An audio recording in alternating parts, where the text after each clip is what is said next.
Hours of power. Hours of power. Hours of power. Hours of power. Hours of power. Hours of power. Hours of power. Hours of power. Open your mind. The prophet of thought.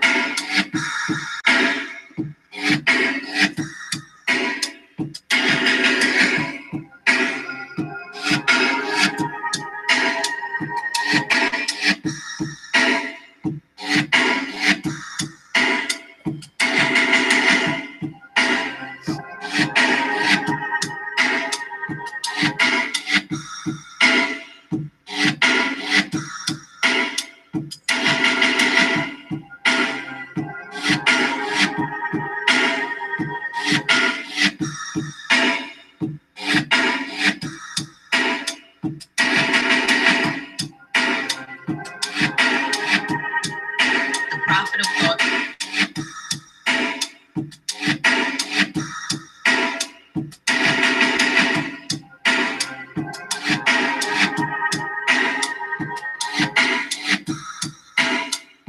You know.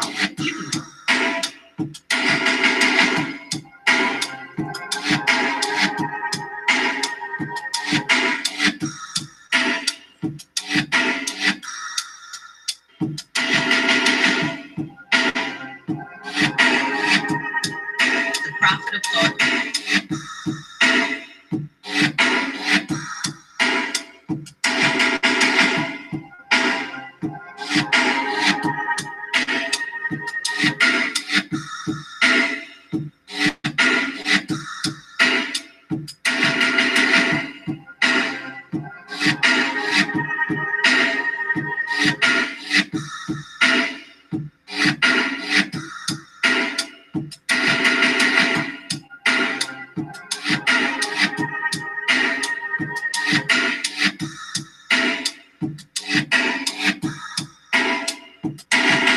Prophet of thought.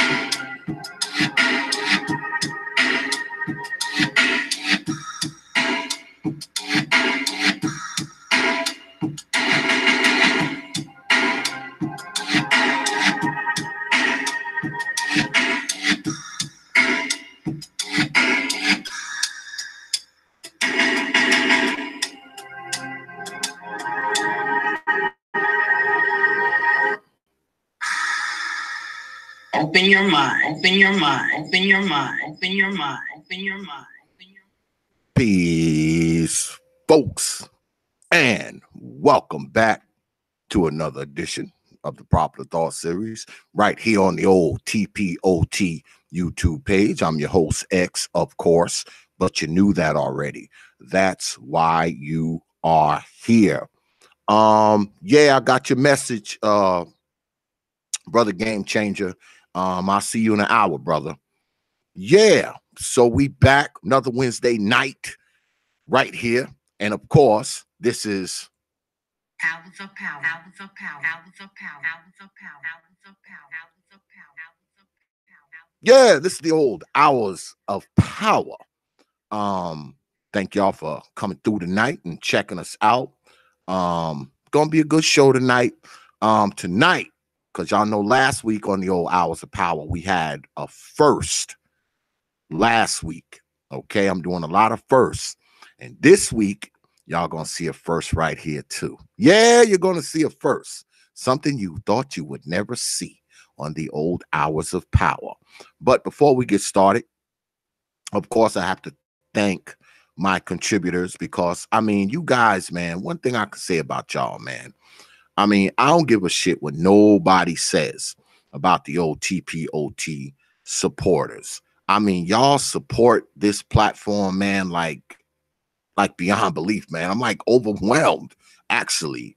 So I always start the show off with thanking you for your contributions, thanking you for your donations and your support and your subscriptions. Because like I always say, you don't have to spend your hard-earned coins on this platform, but you choose to do so. You choose to do so. So you must see some type of value in this platform. And hey, I am humbled. I am honored. I'm grateful.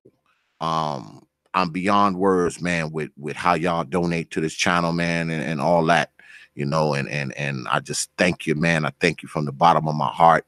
I wish I could gather all of y'all up and take y'all all out for a beer and all that, because I mean, y'all y'all really support this channel, man. Y'all really look out for this channel, man, and y'all back this channel, man, and I appreciate it, man. I'm thankful for it. Honestly, I mean, I'm honestly thankful, grateful, appreciative. I mean, y'all really look out, man, for the old T.P.O.T YouTube page, man, and it's appreciated, man. I appreciate y'all because y'all actually show me that y'all appreciate me. So I thank you, man. I mean, I thank you from the bottom of my heart and from the center of my mind. I thank you. So let's get on with it. Tonight, as y'all can see, we will be having the old Hours of Power, and we're going to have Carl's opinion, then Game Changer, then Reg's the bad guy. So it's gonna be a pretty good show tonight, y'all. It's gonna be a pretty good show. We're gonna get some questions answered tonight because I know y'all gonna have some questions when y'all see my first guest. Don't worry. Everything y'all thinking about asking, I'm going to ask. Don't worry about it. I got it covered. Whatever you got in your mind, old X is going to ask those questions. All right? Don't worry about it. So, in the meantime, while I'm waiting for my first guest to come through, I don't know if y'all were watching on Monday, because we were on the air Monday. Y'all know we usually don't get down on Mondays on the old T.P.O.T YouTube page, but we were on the air this Monday. Special show. We had Melissa McKinney's on, mother of Danye Jones, and we were talking about him being hung in the backyard, and they actually released some new information and stuff like that. I was on. It was her family, her brother, her son, her other son, I guess her younger son, and her sister. And also Brother Muhammad was on as well. Y'all need to go on down and subscribe to Brother Muhammad's channel as well. Good brother, man. I mean, you're gonna get a kick out of Brother Muhammad, boy, because he's fiery, boy. I mean, that's a fiery brother, man. I like that brother. So get on down there, check out Brother Muhammad. And if you didn't see the live stream, on Monday, go ahead and head on back to the old T.P.O.T archives and check that out, because it actually was a really, really good show, man. It was those of you who follow the Popular Thought series, y'all know that we do that kind of stuff. That kind of stuff is in our wheelhouse, amongst many other things. A lot of things are in T.P.O.T's wheelhouse, but that is one of our main themes. Unfortunately, we've spoken with so many mothers of children who have been killed by nefarious circumstances. So unfortunately, Lady Melissa is one of them. So y'all might want to go on down there and check that out. Yeah, I'm sitting here, I'm waiting on I see Carl in the chat room, but he ain't got up on here yet. Let me see, make sure y'all know X is blind. Let's see what's going on here. Sometimes I be sending people the wrong shit. I be sending shit to the wrong email, all kinds of shit.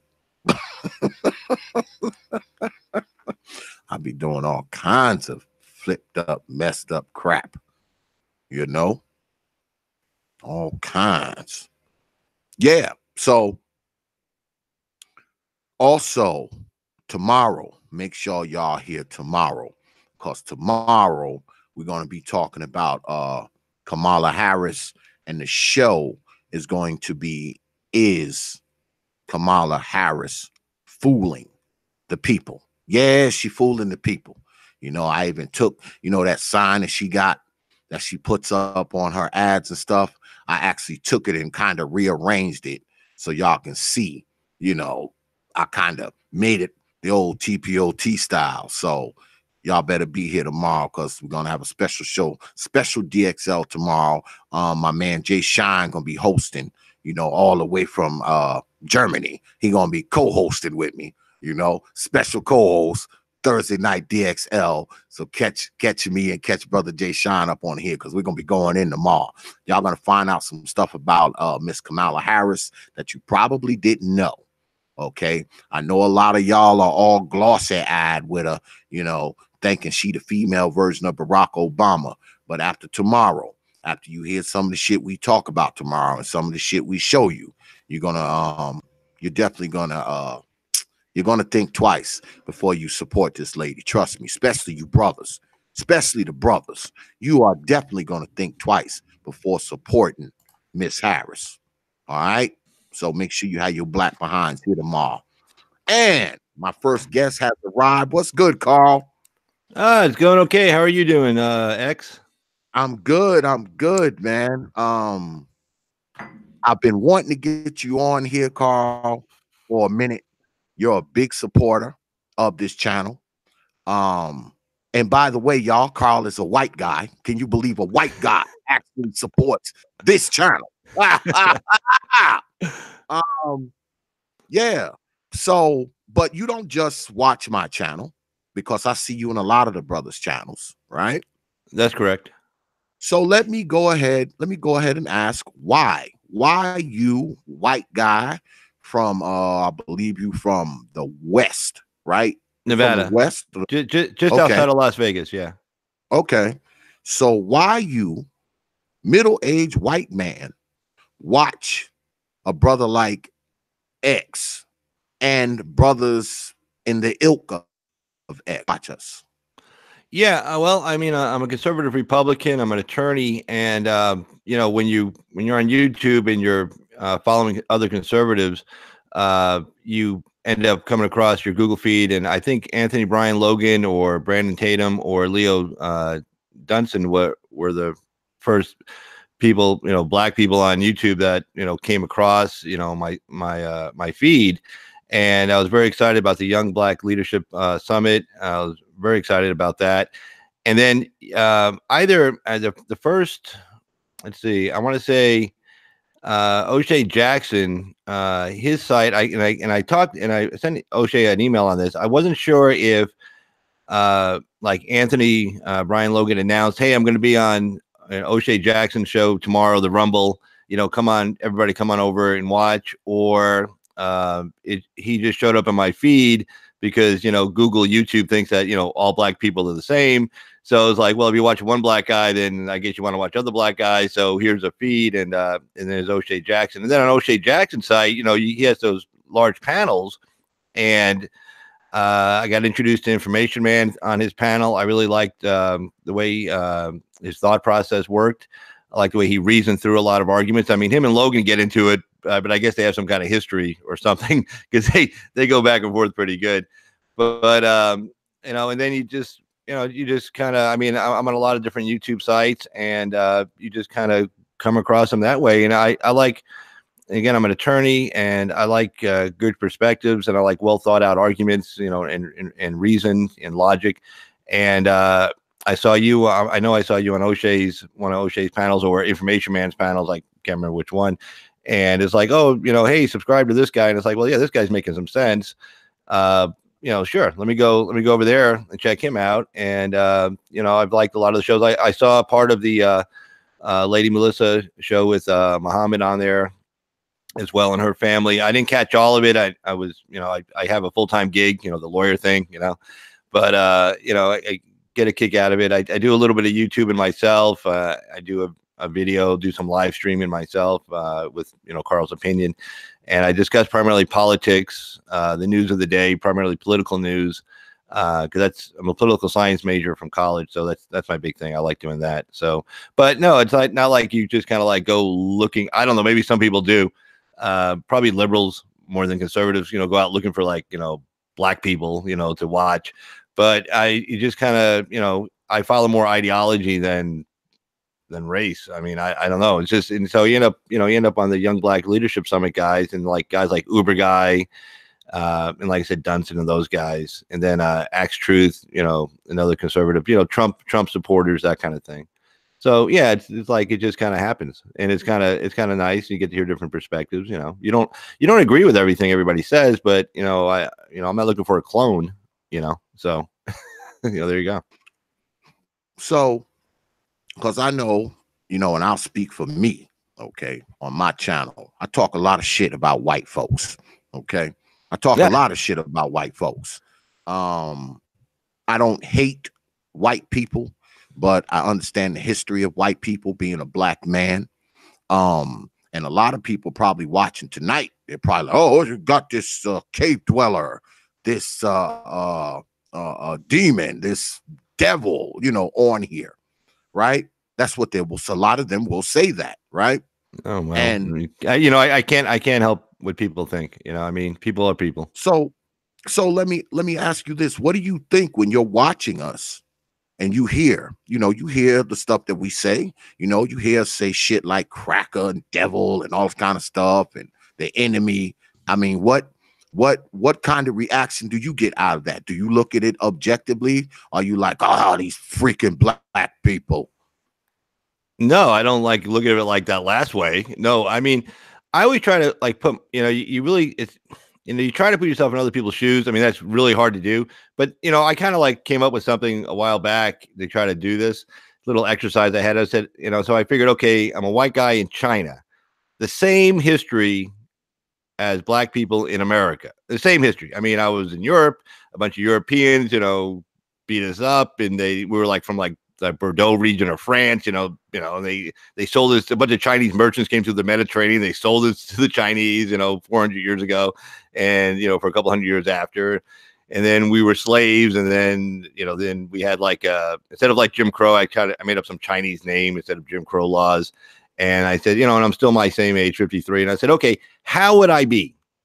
Okay, how would I be thinking right now if I'm in China? 13% of the population, through all the same history, same exact history. Okay, where would my mind be? And would I be like Muhammad, or would I be like Logan? Probably like two ends of the spectrum, not the farthest ends probably, but two ends of the spectrum. And I'd like to think I'd be like Anthony Bryan Logan. I like to think I'd have that perspective. But you know what? I don't know. I cannot tell you. I do not know the answer to that question. So when I hear people going off and being upset, I'm like, well, okay, again, back to me being in China, the same with the same history.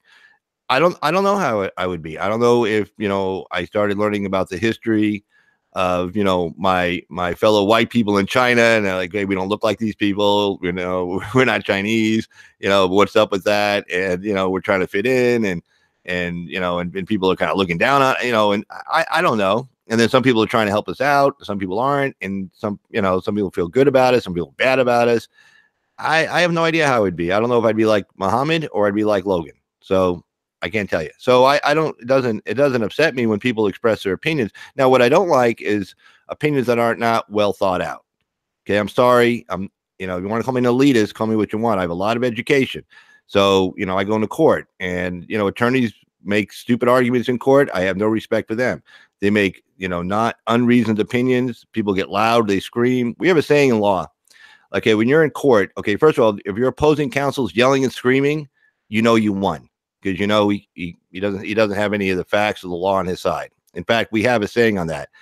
If the facts are not on your side and you're in court arguing a case, if the facts are not on your side, you pound the law. Stress the law. If the law is not on your side, you pound the facts. Stress the facts. If neither the facts nor the law are on your side, you pound the table. Okay, So what I don't appreciate are people who just come off half cocked, don't put any thought into it. That's why I like I like you, I like Information Man, O'Shea Jack. You put a lot of thought into what you're saying. You put a lot of thought into your arguments you make.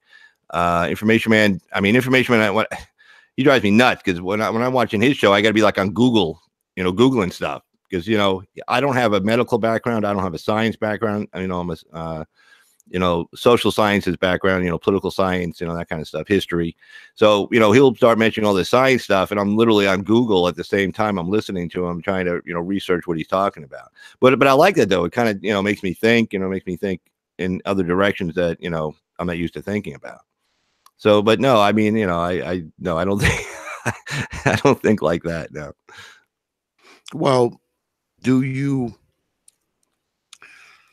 when we talk about white folks, okay, and the narrative is that, white folks, they are enemy, okay, many of them, I'm not going to say all of them, because that's stupid to think that every single white person, wakes up every morning and wants to kill black people. I don't believe that, but I do believe that there are some out there who would rather not have black people in America, in their town, in their state, in their city, on this planet. I believe that also.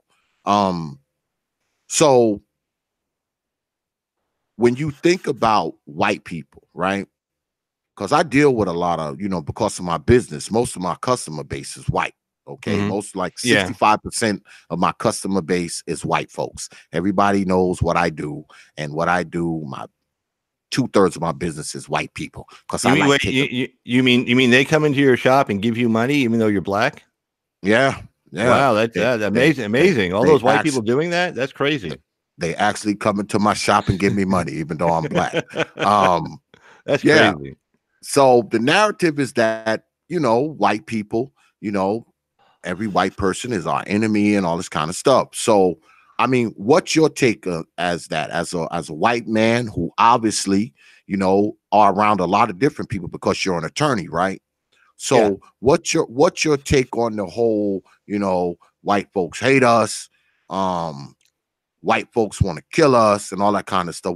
What's your view on that? Well, one thing I do notice is I'll hear black people say how bad white people treat them, and it's kind of like, it reminds me of a line from a movie. It had to do with something else, but it was like, how do you think white people treat other white people? I mean, we got, this country is, just politically speaking, and again, that's kind of where I go to, is divided 50-50. I mean, and let me tell you something, it's not friendly. I mean, you see it out there. The fights are bitter. And does that mean like, well, gee, okay, see, white people, they don't get along with anybody, they're evil? Well, do black people treat each other wonderfully all the time? Or, I mean, no, I mean, people, the thing comes down to, people are people. You have good people, you have bad people. You have people who want to help other people out. You have people who want to virtue signal. That's your liberals. They want to virtue signal. And, I was watching, Harris was at what was he at, like a Turning Point USA thing in LA, and here's this white woman telling a grown black man, how he needs to behave because he's racist, because he's wearing a Make America Great Again hat. And so here's a white woman virtue signaling to a grown black man, telling him that his thought process isn't correct. I obviously have a problem with that. I mean, it just, the scene looked ridiculous. I mean, to be honest with you. So, I mean, I have a problem when people lump people together based on race. I know good people, I know bad people. And when I don't know, maybe I hang out in the wrong white people, but I don't know any white people to say, hey, you know what? We don't want any black people living next door to us. We base it like, and I had a conversation with O'Shea about this. We base it like on behavior. Who's living next door? Like, for instance, I live in a town that's 80% white. 95% of my clients on the criminal defense side are not black, are white. So, I mean, I deal now. Do I want one of those people living next to me? One of my criminal defense clients? No, thanks. If you moved into the neighborhood and you were looking at a house next door to me, and one of my clients was looking at a house next door to me, I'd be like begging you to buy the damn house. Don't let this guy move in. Please, anything. I don't care. Just you move in. Information Man, and any of the guys I see on YouTube that, again, they're good people. So I don't know. I can't speak for all white people, which is, I don't like lumping all people together, but I can speak for myself. I base it on behavior, so I don't base it on race. I don't base it on, I don't know. I mean, if there's this hatred out there from white people towards black people, I'm hanging around the wrong white people, I guess, because I've grown up with white people I had somebody on the chat room tell me that I didn't understand the mentality of white people. And I'm like, hey, buddy, you know, I'm white, right? He's like, oh, you are? I'm like, yeah, so, I mean, what am I supposed to do with that? So. Well, in defense of the brothers, a lot of the brothers, they probably don't know that you're a white guy, because we always see you in the brothers channels. Now, you're not my only white subscriber. I mean, I have quite a few. I think I have about 20. Yeah, I have about 20 white people who listen to me and shit. And so you're not my only white, listener. You're not my only white viewer. And I'm always puzzled. When I see white people watch me, it makes me wonder why, like I asked you, why you watch us, because it's like, are they watching me to gather information? Are they watching me to learn about black folks? Are they watching me to learn about, I'm serious. Are they watching me to learn about black men? Are they writing the shit I say down? Are they sending it to the FBI? All kinds of shit. And then that kind of dissipates, because it's like, I can have anybody watching me.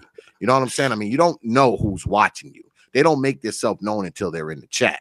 Okay. If they're not in the chat, you can have anybody could be watching you. So that kind of dispels that. But what intrigues me the most, when guys like you watch me, you even watch me when I'm straight going in on white folks, because I do that from time to time. I talk about white hoes, I talk about the white power structure, I talk about white people in general, and I still have white viewers. So when you see us talk about that kind of stuff, like when we go in, I mean really go in on white folks, does that make you flinch? Do you flinch? No. No, I don't. No, I don't. No, I'm sorry. I went back over your channel, so your lips are moving, and there was no voice. But anyway, all right. No, I don't. I'll go back, just look at you, because that way I can see your voice moving your lips moving at the same time your voice is actually making coming to the mic. But yeah, no, I don't flinch. And you're kind of an equal opportunity. You get down on everybody. If somebody's acting badly, you jump their shit pretty good. It doesn't matter what race they are. That's what I've noticed. It's like, you don't make excuses for anybody. I mean, I've never, you kind of like, if somebody's not doing something right, you kind of jump down there, you jump on them pretty good, regardless of the race. And again, I go back to that analogy I made. I kind of put myself like in the place, like, again, I'm the white guy in China who was sold into slavery 400 years ago. I don't know what my perspective would be, so I can't be upset with your perspective. I haven't walked in your shoes. Okay, I can try to imagine walking in your shoes, but I haven't walked in your shoes. So if you have a perspective on that, as long as it's not delusional, I mean, if you have a delusional perspective, suffering some kind of mental illness, then yeah, then I want to be watching your show. But you seem pretty sane. You seem like you know what you're talking about. And if you feel the need to go after white folks, but I mean, I heard you say that the other night. I was watching your show the other night when you said, about white people watching you and are people spying on you. And I'm sitting there laughing my ass off. That's why I got my hand in my head right now.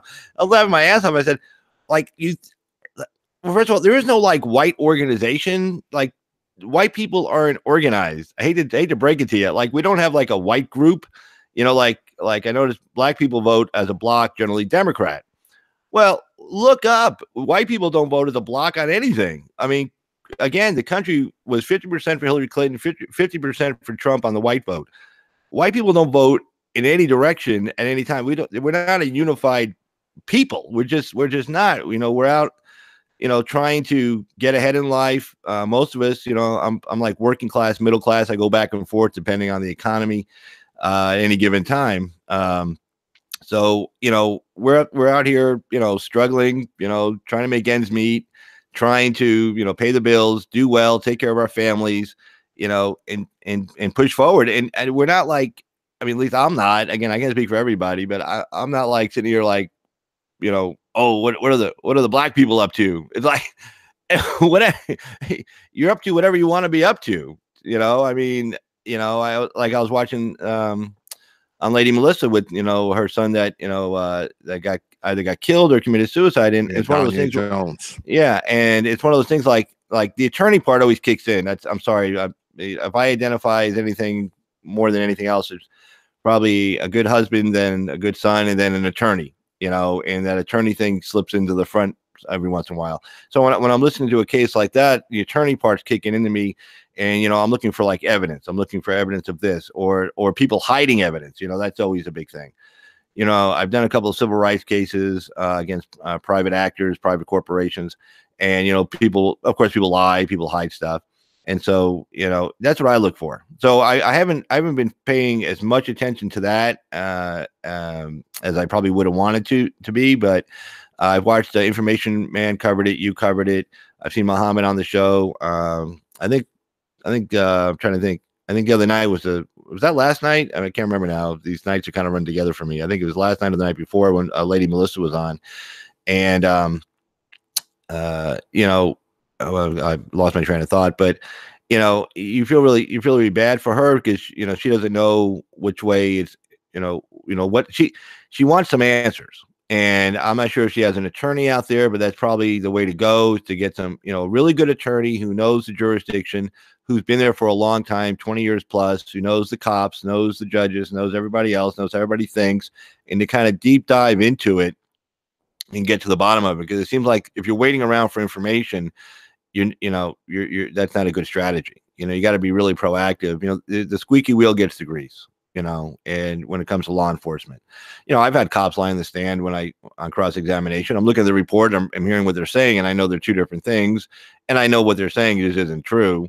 There's always a lot of cover your ass kind of stuff as well. So, on that case, I don't know if I didn't watch all the show, so I don't know if the family hired an attorney, but hopefully they did. Hopefully somebody is willing to come forward, and help out and actually kind of deep dive into it for them. But, I think at the time when Information Man was covering it, and I think might have been on your show and you had Information Man on, and I wrote, we don't know the facts, but this is definitely worth shining some light on. This is definitely worth shining some light on. Let's find out where it goes, because it may go in a direction she doesn't like. It may go in the same direction that she's anticipating it's going to go in. But until people start talking about it, like you're doing, Information Man's doing, Muhammad's doing, until people actually shine a light on it, nobody's going to find out anything. So, but no, when you go in on, I don't know what to think about that. It's just, again, I don't flinch. I just, I listen to your point of view, and you always have a real reasoned point of view. You don't just go off half cocked, and just say stupid shit. So, you're not emotional. You don't lead with emotion. You lead with reason, and that's what I appreciate. If you didn't do that, I wouldn't be watching your show. So obviously, watching us, what do you think? Well, if I can interrupt you on that part, when you say us, it's like you sound like Google. When Google suddenly put a bunch of black YouTubers in my recommended feed, like there's an us, like you're the same as Dunson, as Tatum, as Logan, as O'Shea. You cover topics O'Shea Jackson doesn't cover. He covers topics you don't cover. When you say like I'm watching us, I'm not watching like an us. I'm watching like this YouTube creator. I'm watching this YouTube creator. I'm watching that YouTube creator. But I don't consider you part of an us that like, let me go check out all the black guys. That's not where I'm not a liberal. Okay. I'm a conservative. We don't liberals think like that. Conservatives don't think like that. Okay. Well, when you're watching brothers like me. Okay. There we go. When you're watching brothers like me, do you agree with our points? Forget the race and everything else. We've talked enough about race. Our points far as men. Can you kind of relate to the man stuff we talk about? Because we do probably more talking about male shit than we do. Of course, we're all black men, so we have a black man's perspective on the world because we're black men. But can you relate to the man shit that we talk about when we talk about male issues? Can you relate to those? Yeah, when it comes to relationships and stuff like that, I think we are. Hate to say it, maybe it'll piss off some of your subs, but when it comes to like relationships issues, with women and stuff, I hate to say it, we're all kind of in the same boat. you guys have a different perspective than maybe I do, but at the end of the day, women are crazy. I've never been able to figure out women completely. I mean, if anybody's got any answers out there, let me know. I haven't got it figured out. So, So, would you consider yourself the quote unquote red pill dude?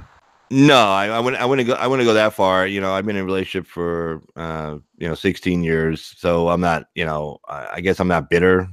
I'm not angry. I'm not pissed off. I was never a simp. I was never abused like that. I never got anybody knocked up and they came after me for child support. So, I guess I don't have those issues. So, but I understand, like I was on O'Shea Jackson's show, his Red Pill show with LAR. And he asked me to come on because we were talking about child custody, child support, paternity fraud, that kind of stuff. And he knows that's what I do. Among other than criminal defense, I also do a lot of family law. In fact, it's probably pretty close to 50-50 family law and criminal defense work. So I know a lot of those issues, and we were talking about like the differences in how it works out in court regarding different genders.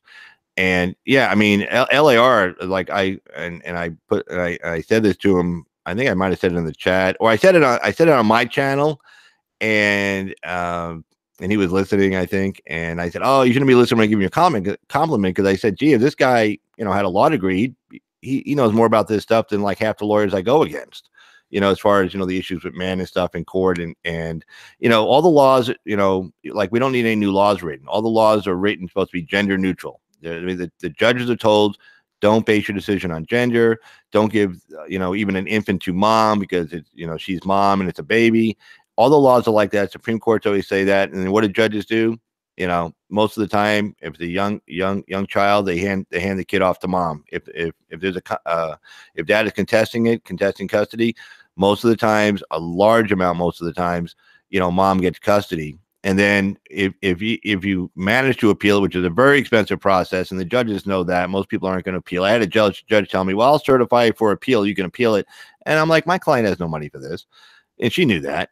So, even if you appeal it, the Supreme Court would still have to find an abuse of discretion, which is a very high bar to overturn a district court judge.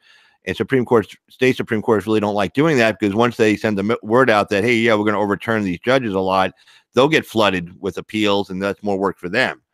So, that kind of issue he brought me on to talk about, and that was good. And, his perspective is pretty similar to his experience on, out there counseling people is actually was really nice, really complimented my experience on, being in court and dealing with lawyers and judges versus, his perspective from like the ground up, versus me like on, in the courtroom. So that was actually a really good discussion. I really enjoyed that.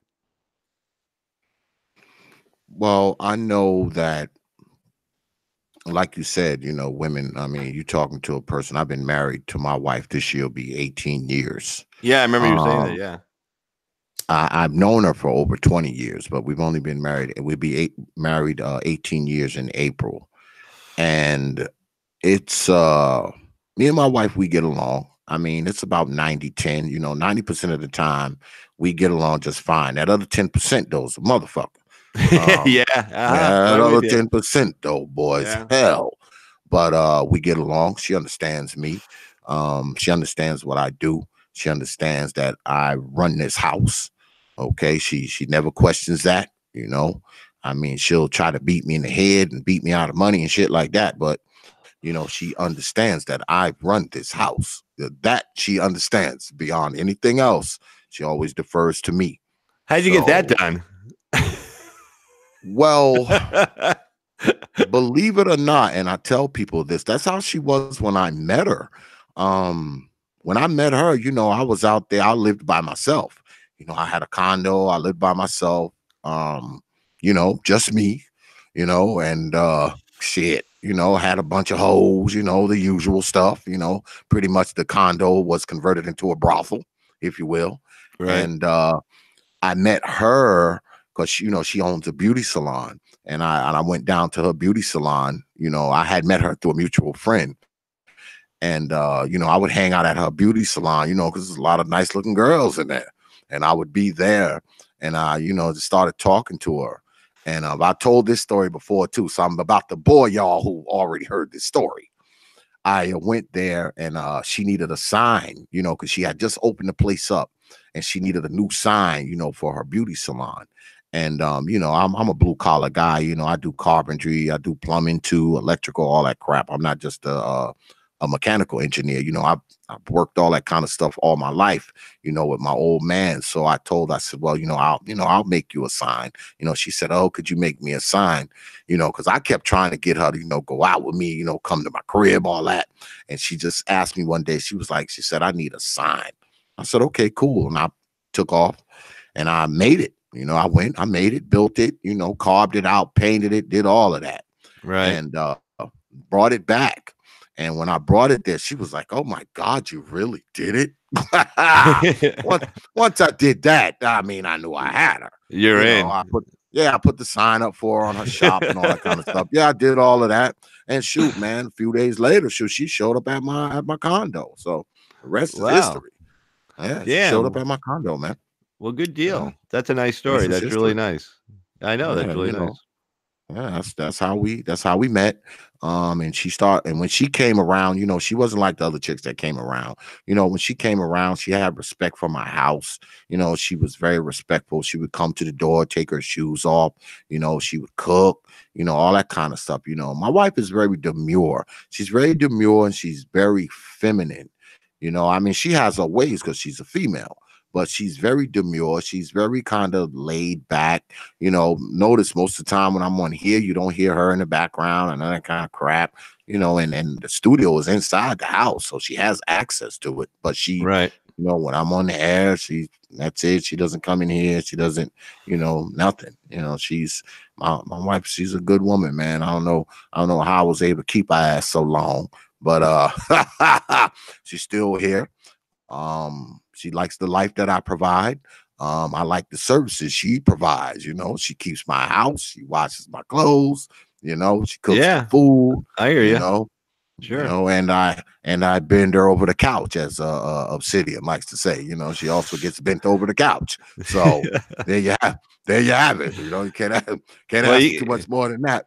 well, you got you got to have a well balanced life. You know, you have Oh to have a yeah. balance. Oh You have yeah. a balanced life, without a doubt. Oh yeah, definitely. But so when you're on the you know, you're on the media airways, and Yeah. we do a lot of talking about relationships when it comes to men and women.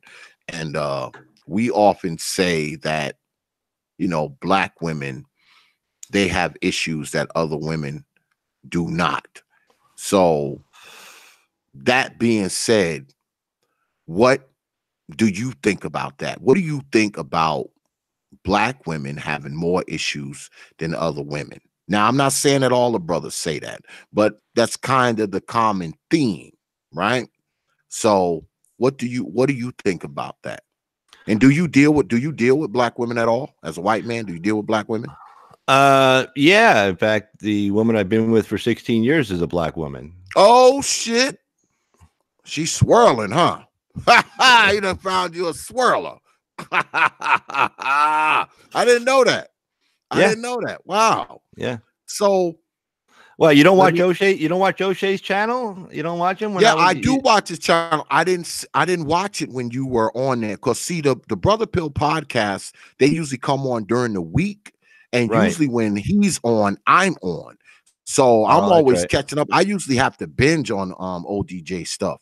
Depending on what days he's doing his stuff, I have to binge watch his shit because I miss a lot of his live shit.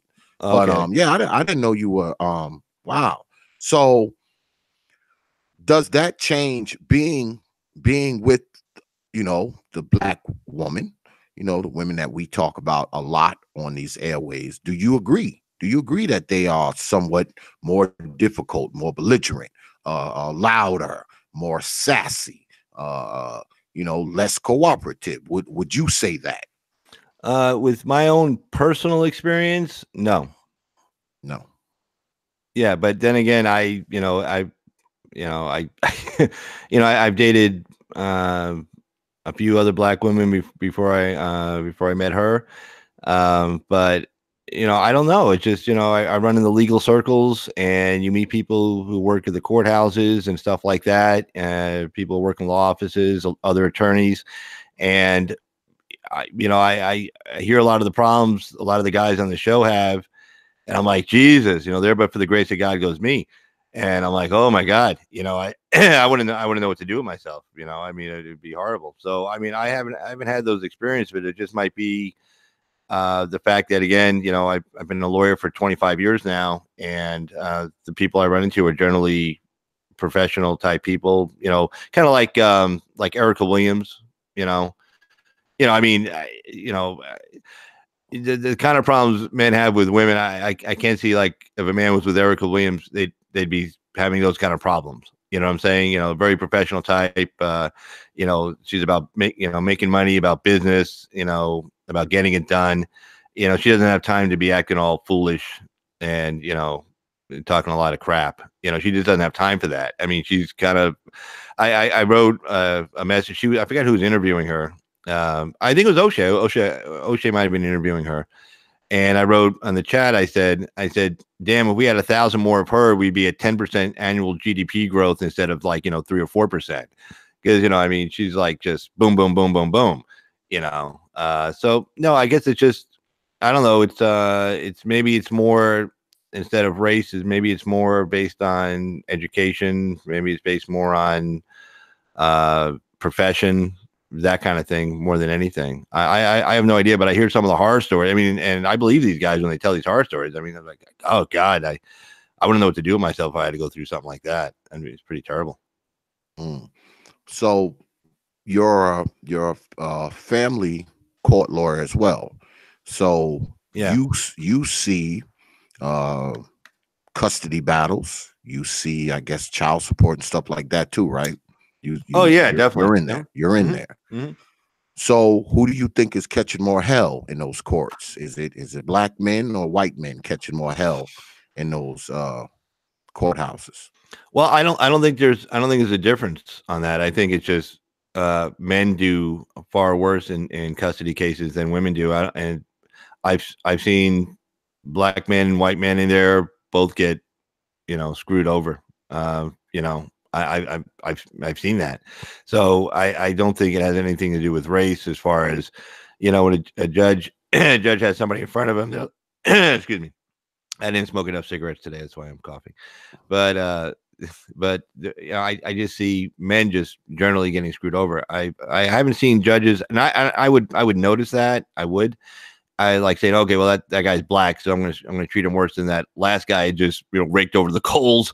It's like, well, gee, how much more worse can you get? I mean, that last guy, you stuck him in jail for overnight, held him in contempt. So it's like, how much worse is he gonna get for the next guy? But I mean, no, I think just men in general get the short end of the stick in court, and I haven't seen it where it's a race issue in court. I just haven't seen that. I think they side with the mom, unless mom's a complete waste case. There was one guy that was on. God, I can't remember his name. His avatar, not his avatar, but like his Google Hangout photo is him standing in a suit, and he was getting into it with, I want to say, with Renaissance women, and he was talking about how he fought for custody of his daughter and how he got custody of his kid. Oh yeah, you're talking about Jay Sean, my man Jay Sean. Yeah, and you could tell, you could hear it in his voice, because he got really ticked off when she was saying, like, black men, run away from the kids and stuff. He's like, hey, like, it was, I mean, he said some really, I can see, because I can imagine the kind of fight he had to go through in court to get that custody, and for her to be saying, oh, black men don't fight for their kids, and he's like, one can only imagine how much money he had to spend also to get that done. And to actually win the case, because when it comes to younger children, especially when it's a daughter, they'll generally side with mom, especially when it's a daughter. And so I see it as an equal opportunity getting screwed over for men in custody cases, and I've never seen it where it's a race issue. I haven't seen it. I'm not saying it doesn't happen. I just haven't seen it. It's anecdotal evidence, because I'm based on what I've seen, but I haven't heard it either. I haven't heard. black attorney come in and talk to me and say, hey, yeah, my client got screwed over because he's black, or I got a bad deal in court because I was black. I haven't had a black attorney tell me that. I haven't had any black clients tell me that either. Wow. So let's go into the child support stuff. What do you think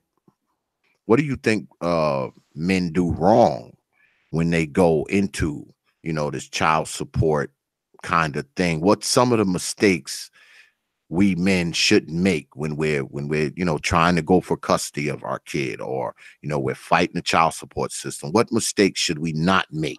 Well, it's unfortunately, it's not really a question of you making mistakes. It's kind of set out against you just based on who we are. We're men, we're the breadwinners, right? So generally, when you go into court on a custody case, one of the things the judge looks at, okay, who's been there raising the kid, who is bonded more with the kid, who understands the kid.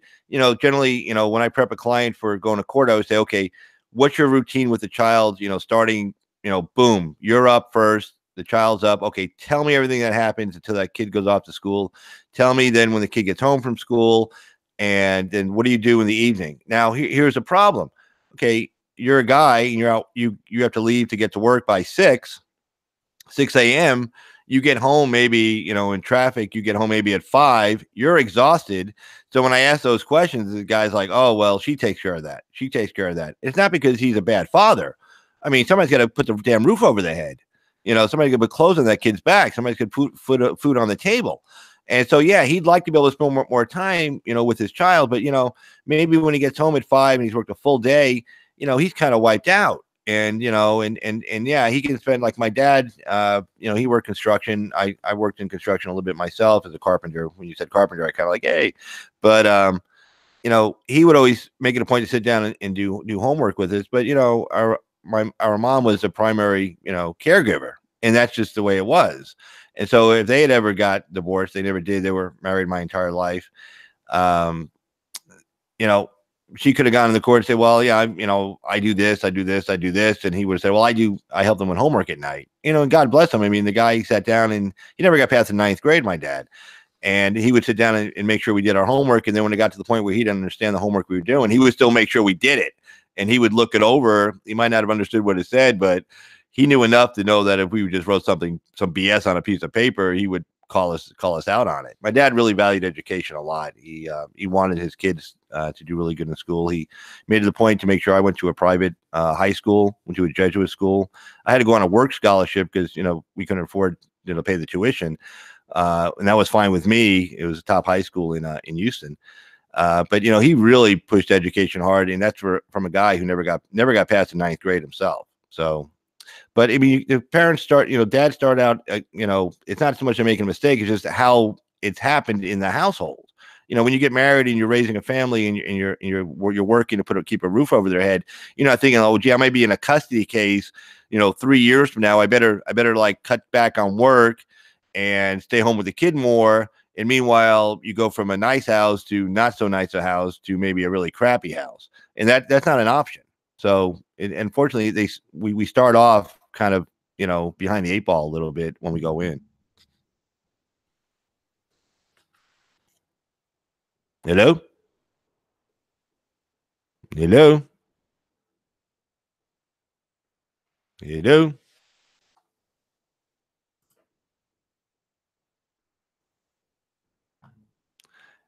Hey, I guess I'm still on.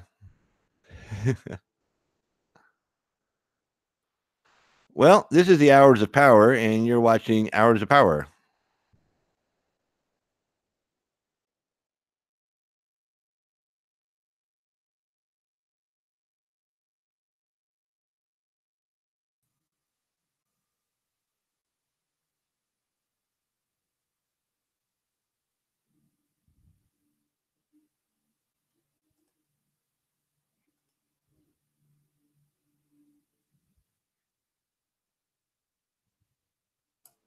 Hello?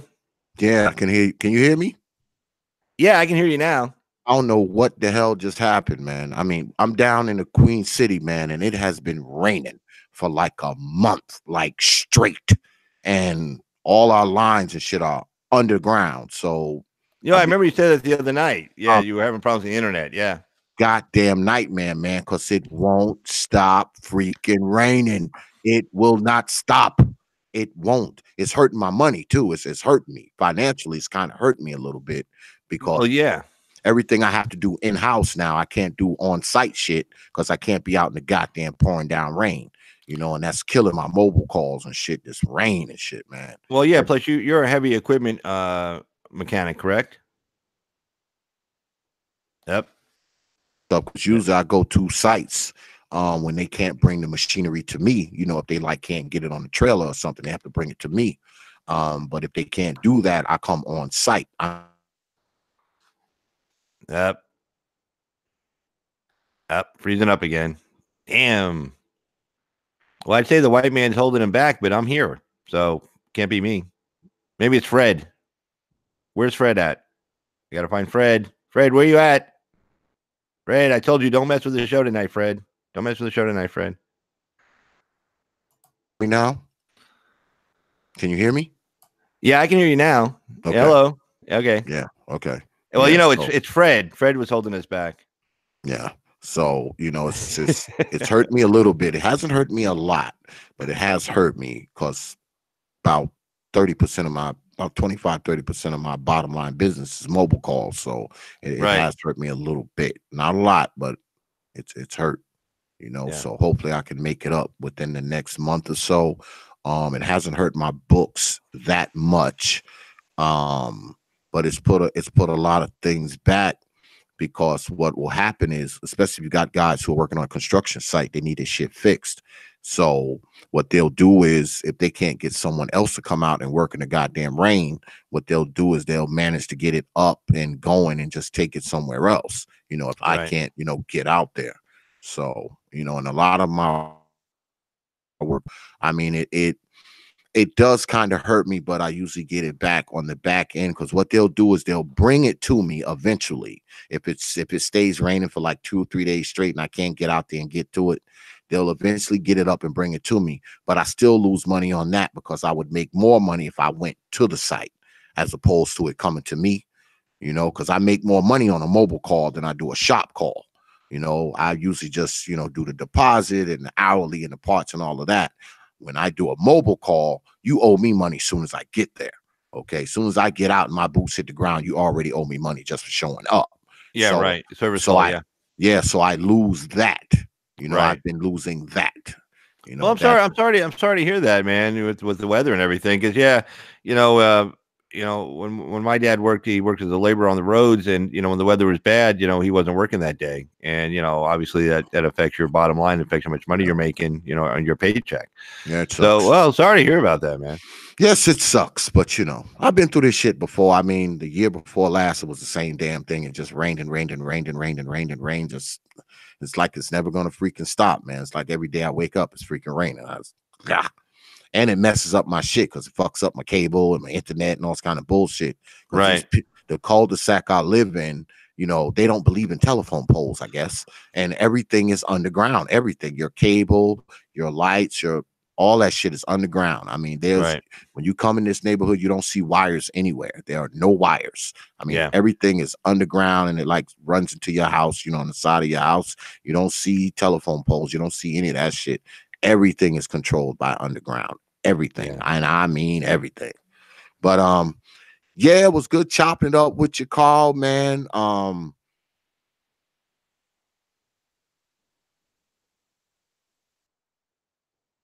Yep, lost him again. Damn, that weather must be really bad out there.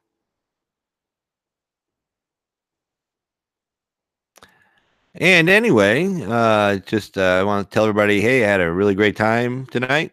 Oh, there you are. Okay, I'm back. Am I back? Hey, right. Yeah. Brother Carl, the first white person on the T.P.O.T YouTube page, man. You're making history right now. That's excellent. Yeah. I mean, unbelievable. When you said we're gonna have a first tonight, I was listening and I said, "Oh, gee, a game changer? Are you like the first kind of gamer you're gonna have on or something?" And then I realized, oh shit, it's me. I'm like the first. Yeah, so, man. There you go. Well, I tell you what, if you ever get a chance, you know, come swing by my channel. We discuss politics and stuff like that. I do live call-in shows and stuff like that. So yeah, I actually was there today. I actually checked out some of your stuff today. Oh, did you like it? Yeah, I mean, I always check out people's channels before they come on my show. I Yeah. always check out their channels, kind of see what they're talking about, that kind of stuff. That's part of the deal, that's from my radio days. So, No, always, I mean, did you like my content? Did you like what I was doing? Because you've been around doing this for a long time. I just started like yeah, literally a month ago. yeah, it wasn't bad stuff. It wasn't Good bad deal. stuff. It's kind of like, it's sort of like watching ABL, kind of sort of. Yeah, politics. Yeah. Yeah, it's very political stuff. So, Right. I mean, I'm not really I'm not a biased person. I try not to judge. I try not to judge until I see for myself. I don't look at something and be like, oh, this is going to be bullshit. No, I watch it first to see if it's going to be Yeah. bullshit. And then, afterwards, then I make my assessment. I make my assessment after I've seen the material, not before, just by the thumbnail. You know what I'm saying? So, Right. Same way. Well, anyway, hey, thanks for having me on your show. I yeah, really appreciate man. it. A really good time, Yeah, man, and I appreciate all the support, man, because you really support this channel. I mean, you really support this channel, man. I appreciate that, man. I really do. And keep watching, man. More shit to come. Oh no, you do a great job, especially you really know how to manage a panel and great interviewing skills. So I enjoy watching because it's really well done. It's really and the content is really good. So no, thank you, and yeah, keep going, man, keep going. All right, hey, have a good one. Hey, thanks, man. Thanks for coming through, Carl. All right, bye. All right. Yeah, just got off of here with Carl, a supporter of this channel. Coming up next, though, is brother Game Changer. If I can manage to, because my internet is acting crazy, y'all. So y'all gotta bear with me. Y'all see the shit blanked out a couple times. God damn it. All right. I just sent brother Game Changer the link. I know he was in the chat earlier, and now my damn viewership done dropped because everybody's like, what the hell is wrong with X's bullshit ass internet?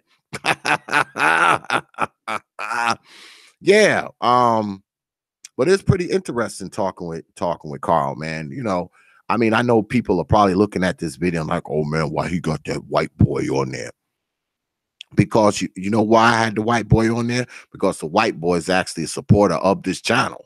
And I'm determined to get everybody in this sector. If you're in this sector and you watch, I may be writing your ass to get you up on here. Okay? Get you up on here on the old hours of power. Yeah, I may get you up on here. So I may be writing your ass to get you up here on the old hours of power. And I think that's my man, Game Changer. Game Changer, what's good, man? So I may be writing your ass. Is he there? Up here on the old hours of power. And I think that's my man, Game Changer. Game Changer. What's good, man? You muted, brother. Sorry about that. What's going on, man? Nothing much, man. Thanks for having me on your show. Oh, absolutely, man. Thanks for agreeing to come on, man. Let me just get right into it, man, because you and I, we've been on a few panels together here and there. So let me ask you the question that I ask people often on YouTube. What brought you to YouTube, man? Really, so the type of work I do, we're kind of limited on, what we can do in the office on the computer. So, however, YouTube, because we use so many tutorials and things like that, is one of the few things that we have to kind of, just in case we have to bring up a YouTube tutorial to do something. So to entertain myself, I just was listening to the music, and every now and again I'll come across a black issue, and as a black man, I research it, and then it just kind of led me here to where I met a lot of like-minded brothers. But I think the first major YouTube personality, like in this corner of black YouTube, that I came across was at the time he was called Equazi 100, but now he's like the brother of logic and common sense. And then I moved on to Tommy, and then, just kind of branched out from there. Okay. So I know that you are Red Pill, brother, correct? Correct, yes. So what do you think? And I've asked brothers this before. What do you think is the the core? What do you think is the core beginnings of red pill? What makes your brother say, "Hey, I'm going red pill"? Well, red pill simply means, and this comes from the movie The Matrix, of course, is that you understand the reality. You understand that there's a reality and not the fantasy that's presented out there. So when you look at things like marriage and relationships as it's presented to the common man in the U.S., that's the fantasy. The whole blackish thing, that's the fantasy, or at least it's not the reality for the majority of people. So when you become, and your situation, is not the reality of the majority of people. The reality is messy divorces, psychotic girlfriends, abusive boyfriends, and things like that. So coming to that awareness is what makes a man red pill. Now, whatever you do with that red pill, is kind of like a subcategory. A lot of people take the red pill and they go MGTOW. They're like, well, I don't want to have anything to do with it. But red pill is just the aware. You're fading out a little bit, man. Oh, I was just saying red pill. In short, red pill is just an awareness of what's going on. Okay. So on YouTube, there's a lot of red pill philosophy on Right. YouTube. And do you think that the whole red pill, the whole red pill thing, the whole, I'm red pill, you're a red pill, wouldn't you like to be red pill too? Do you think that some of that stuff that you hear is kind of like a selling point that a lot of these brothers who claim to be red pill really aren't? They're not red pill. They're just kind of cloaking themselves in it to get themselves good in with, with guys like you. Well, I do feel that there are a lot of pretenders. I don't think that they necessarily want to get into my good graces. I think that a lot of red pill want this to take off so they can have leveraging capital against women for their own dating practices. I don't really, obviously, I don't really agree with that, but it's kind of like they want to unionize dating. Um, I can't really say I'm for or against it because I know that, that tactic is used against men. So I can understand men wanting to use it against women, but it's a little disingenuous if you have a guy who has the potential to have the type of relationship that you have and you convince him to go red pill, you're doing him a great disservice. And that's something I can't really condone. So I don't really, try to spread that lifestyle. So what's the difference between red pill and MGTOW? What's the differences? The awareness. MGTOW is more the action that comes as a result of the awareness.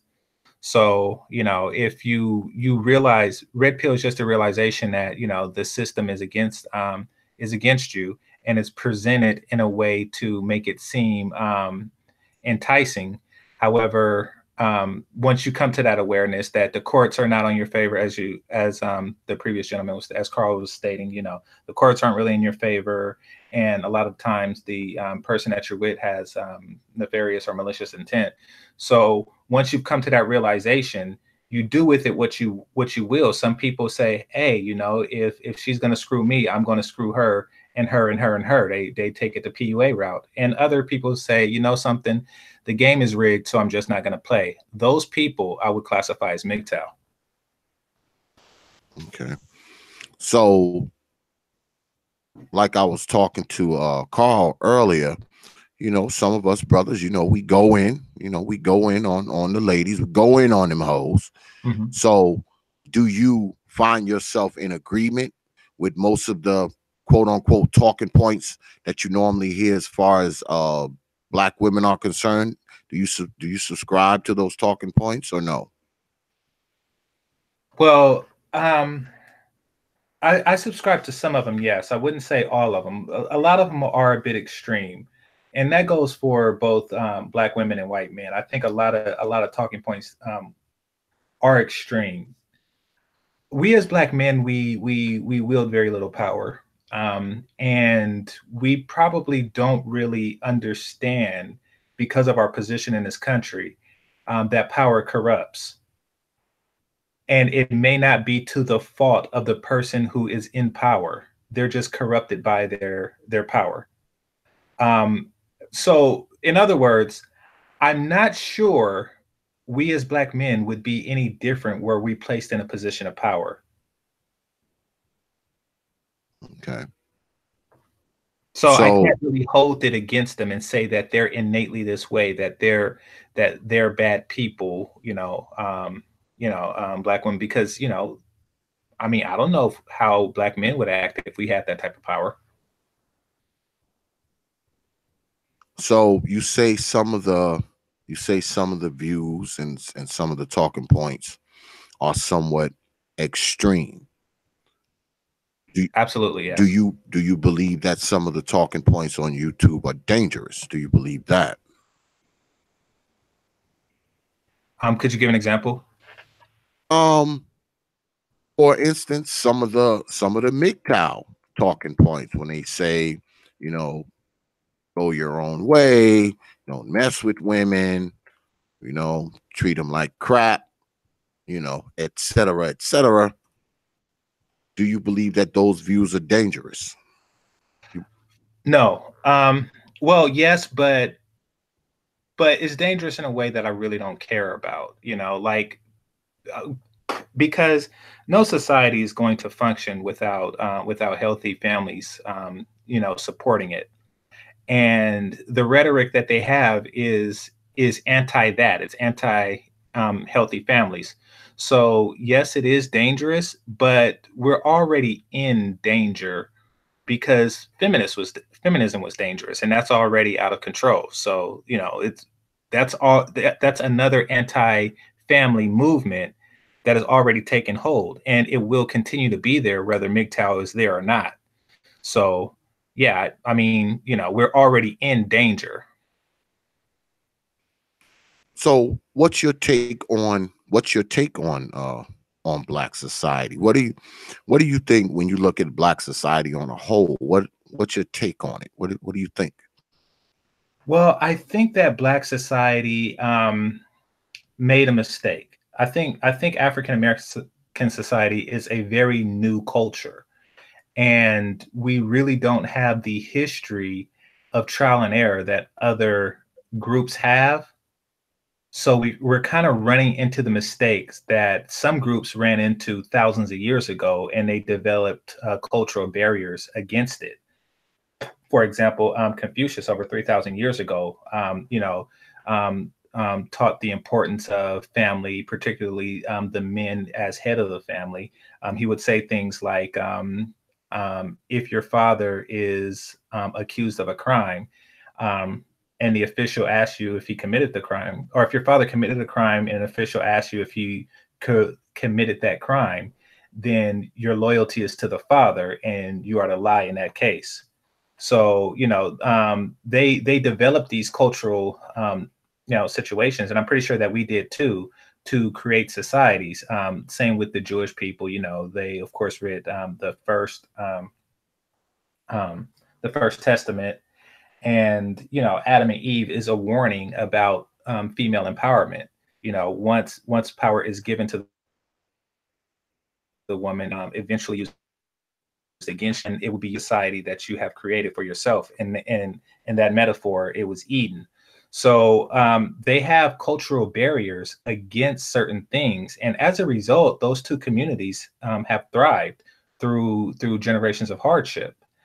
We just got here. Our culture as free people is less than 200 years old. So we're suffering from the situations, the growing pains that they went through when their culture was 200 years old.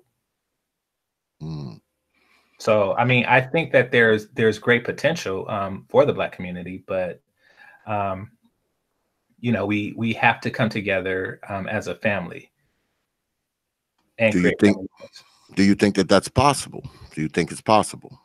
Oh yeah, I not only think it's possible, I think it's likely. And for one real simple reason, and that is we have no choice. I think that the majority of Black women in particular realize that feminism, the whole the whole signing, checking the box for feminism was a mistake. And it seemed like a good idea at the time. Like I say, there's no real history that would say, hey, we tried this before and it was a disaster. We don't have that in our community. So, it sounds like a good idea, especially coming from the mindset that, hey, if blacks are equal to whites, then women are equal to men. In the same way. So I could see why it came about. It's no real hate on that. And I think a lot of women realize that now, and they realized it a long time ago. I think one of the things about it, one of the reasons that's kind of prolonging it, and this rift between black men and black women is once a woman come to the realization that feminism has wronged her, and this happens, seen it 1,000 times around the late 30s, early 40s. Once they come to that realization, they do not, under any circumstances, teach the next generation. They double down on feminism, and they teach their daughters to be more feminist, and that's simply because they don't want the sexual competition. It's very difficult for a 40-year-old who's single to compete with a 20-year-old who's also single, especially if the man is in between. He's 30. He's always going to go for the more fertile women. So it's a mistake. A lot of women in their later years come to realize it's a mistake, but they will not, under any circumstances, pass that information down to the next generation. They're hoping that next generation makes the same mistake. Unfortunately, that's gonna make it very difficult for us to come out of this, because we have like older Sex in the City type women who are saying, oh yeah, this is the life, no family, I get to travel, look at my shoes, $900. They're selling this to the girl, and the girls don't know any better. They don't know that these women go home and cry in their pillow. They don't know that, these women are extremely lonely, and it's unfortunate because in our community, we've been dealing with that for quite some time. Yeah, because as a man, as an older man, because I'm a grandfather. Okay, I have grandchildren. All my offspring are grown. I mean, my youngest kid is 20. Mm-hmm. So, I mean, I'm a grandfather, and one thing I do is, I pass. I make it my business to pass on, because I have 2 sons and 2 daughters. I make it my business to pass the things that I knew over the course of my life. I tell that stuff, to my sons. I even talk to my grandsons about it, because I have 2 grandsons, and they're little tykes. And I even talk to them about it. I talk to my nephews about it. I talk to young brothers that I come in contact with about the things that, I did in my life, the bad decisions that I made in my life, hoping to make them avoid it, hoping that they will not do the things that I do. The dumb shit I did, me telling them, will keep them from doing it. But it would seem, to piggyback on what you are saying, that a lot of women aren't doing that as older women. They're not passing that information down to the younger generations to try to, keep them from, to make it so they avoid those traps, avoid those snares, along their lives and shit. So why do you think that is? Why do you think that they're not passing, that wisdom along? They're not passing that information along to maybe, keep some of these younger women from making the same badass decisions. Why do you think that is? What do you think's behind it? Because they don't want the competition. They do not want superior competition. Take you for an example as a mechanical engineer. You compete for jobs, and the less competition, the better for you. I mean, it would be nice if you were the only, yeah, it would be engineer in the region. Now, here's where the comparison doesn't really fall through, because you get better with time. But imagine if you got worse with time. Just imagine for a second where, where people, for whatever reason, prefer to hire younger mechanical engineers. Would you train classes of your own competition you know, over and over again. So, you know, you train 30 and then next year you have 30 more people competing for contracts. And then, you know, would you keep doing that knowing that these guys are competing? It's going to affect your bottom line. So that's how the women see it. You know, they don't want like a group of 20-year-olds who are traditional. You know, I mean, you know, they're young, they're a more attractive version of them, and they're, you know, not feminist. You know, I mean, they don't want to compete on an open mating market against them. So, you know, a lot of times they sabotage them. You know, it's not even a matter of just it's not even a matter of just not wanting them to know. They actually want to sabotage them. I met a young lady who was in that exact situation. You know, so um, her mother encouraged her to get pregnant while she was a teen. Now, her mother was a teen herself when she had her. So by the time she's 20, the mother isn't even 40 at that point. So she's seen her as sexual competition. But if she became a single mother herself, then that's one less chick you have to worry about, is the thinking behind that. But on the men's side, you're right. We teach our sons, you know, at least the ones who have access to their sons, we teach our sons to, you know, prepare themselves for, you know, to basically excel, and prepare themselves for the pitfalls of relationships. That's not really the case on the woman's side because there's still competition. I mean, a 40-year-old woman sees a 20-year-old woman as competition in the open mating market. Well, do you believe that because, you know, men, we know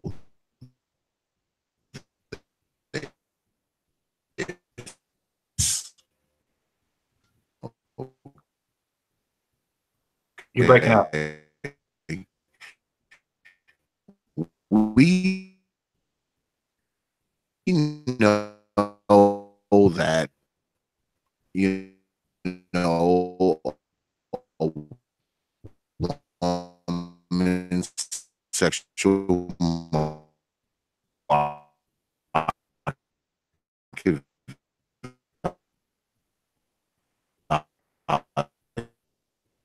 you go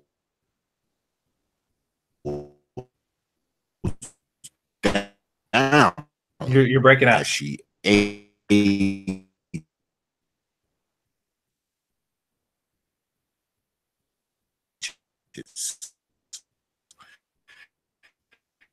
Women really know that do value. Oh, down.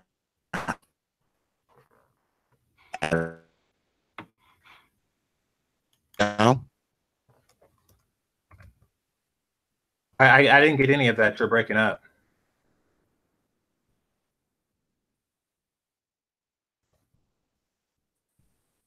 Can you type the question in the Can you hear me now, Game Changer? Yeah, I can hear you now. I can hear you now. Now, no, what I was asking you.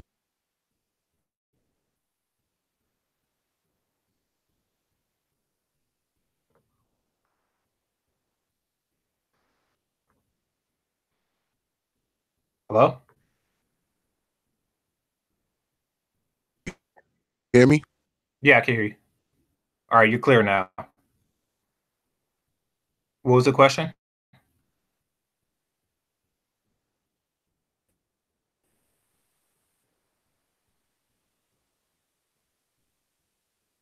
Okay, you're out again.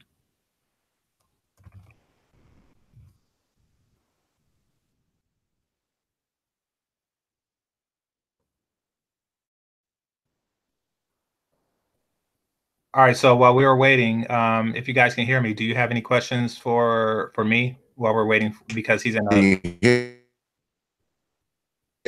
me? Yeah, I can hear you, but you're still like a robot.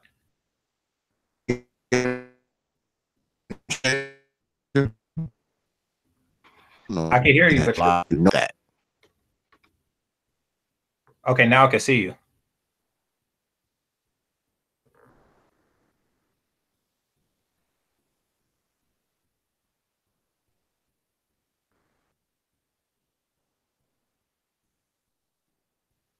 P.O.T, you there? Okay, so if anybody in the chat room have any questions, I'm open to answer it.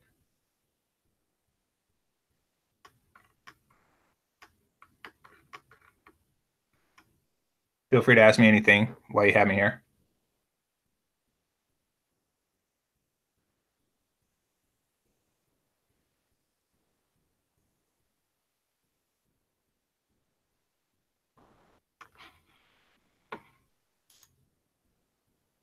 All right, so.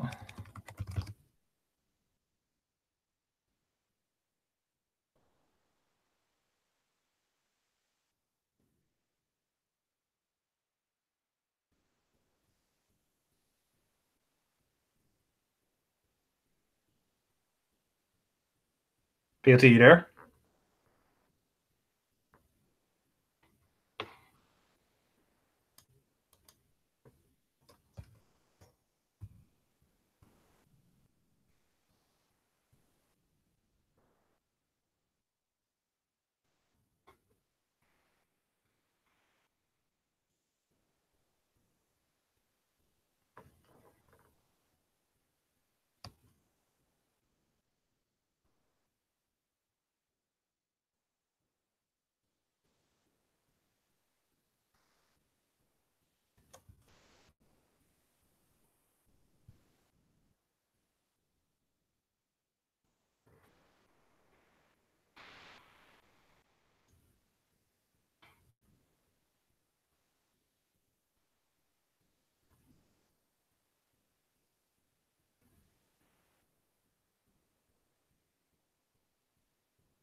Hello, hello.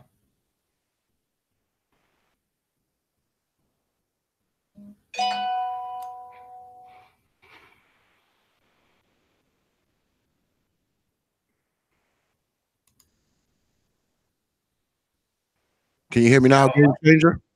Yeah. All Yeah, right. okay. All right. I think we back, man. I think we fixed. Okay.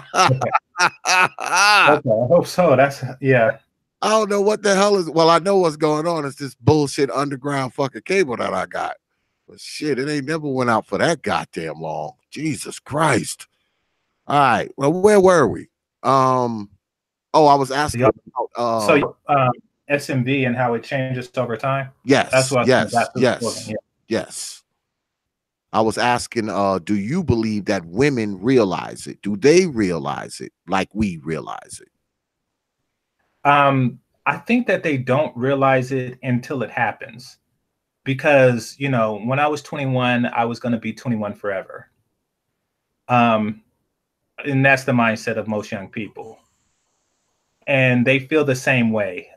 They realize it when it happens, and then they kind of delude themselves like 40 is the new 20 and things like that. And, you know, but for the most part, no, they just kind of go off the feeling that, hey, everything's gonna be all right. You know, I mean, I got 20 guys hitting on me a day.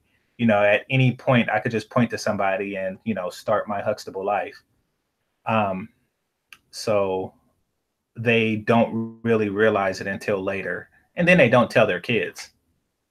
Or they don't tell their daughters, at least.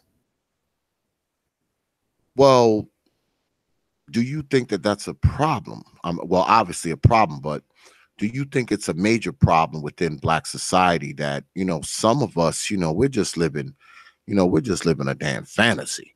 You know, Right. I mean, we're just, do you think there's too much fantasizing in Black society? Oh, absolutely. Absolutely. Yeah, I can't stress that enough. There is on both sides, really. you know, particularly with young Black men who have reasonable expectations. It's not that it's a bad thing, but there really should be a backup. Other races have more practical. Okay, so Black people are blessed and cursed, is how I see it. We're blessed and cursed. One is because we're capable of doing anything, which is a blessing. And the curse is we're capable of doing anything.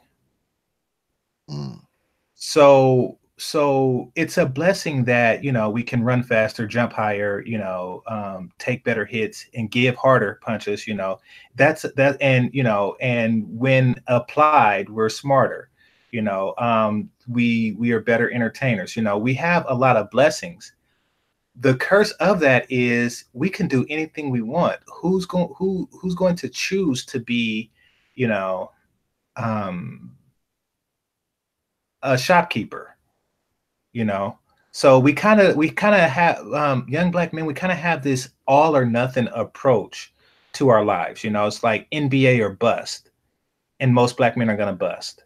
NFL or bust, most of you are going to bust. The overwhelming majority of you are going to bust, and you don't have a fallback. Where other cultures, particularly Asian ones, they like, look, you know, I'm never going to be in the NBA, but you know, anybody, if they work hard enough, can become a doctor or a shopkeeper or an engineer or a lawyer and blah blah blah. Anybody could do these things, you know.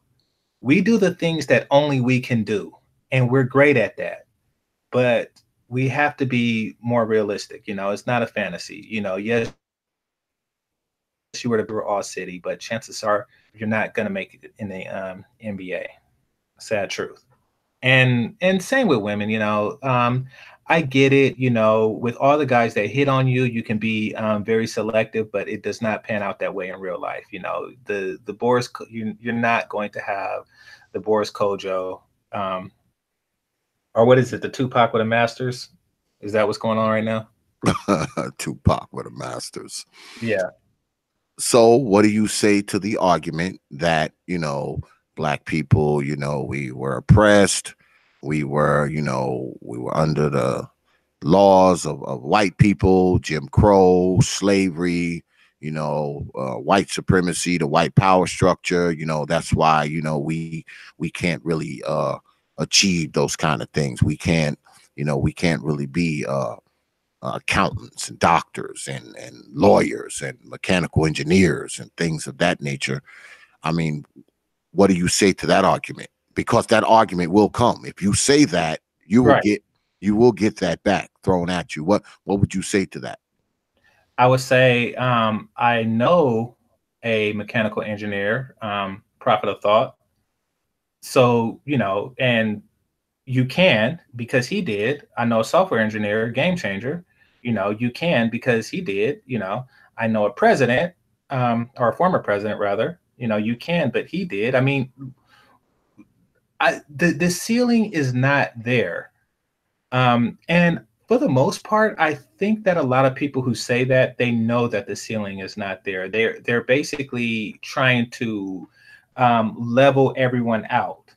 You know, they want to say, you know, they want to say that a, you know, the 50-year-old guy who is who's spinning a sign in front of, you know, AT&T is the same as a brain surgeon, a black brain surgeon, because they're both black.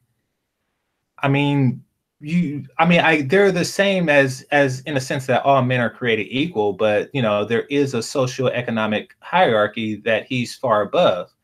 I think that, you know, you don't really want to if you don't want to recognize that, then you will continue to spin that sign because you feel that, you know, that you don't respect that the hierarchy exists.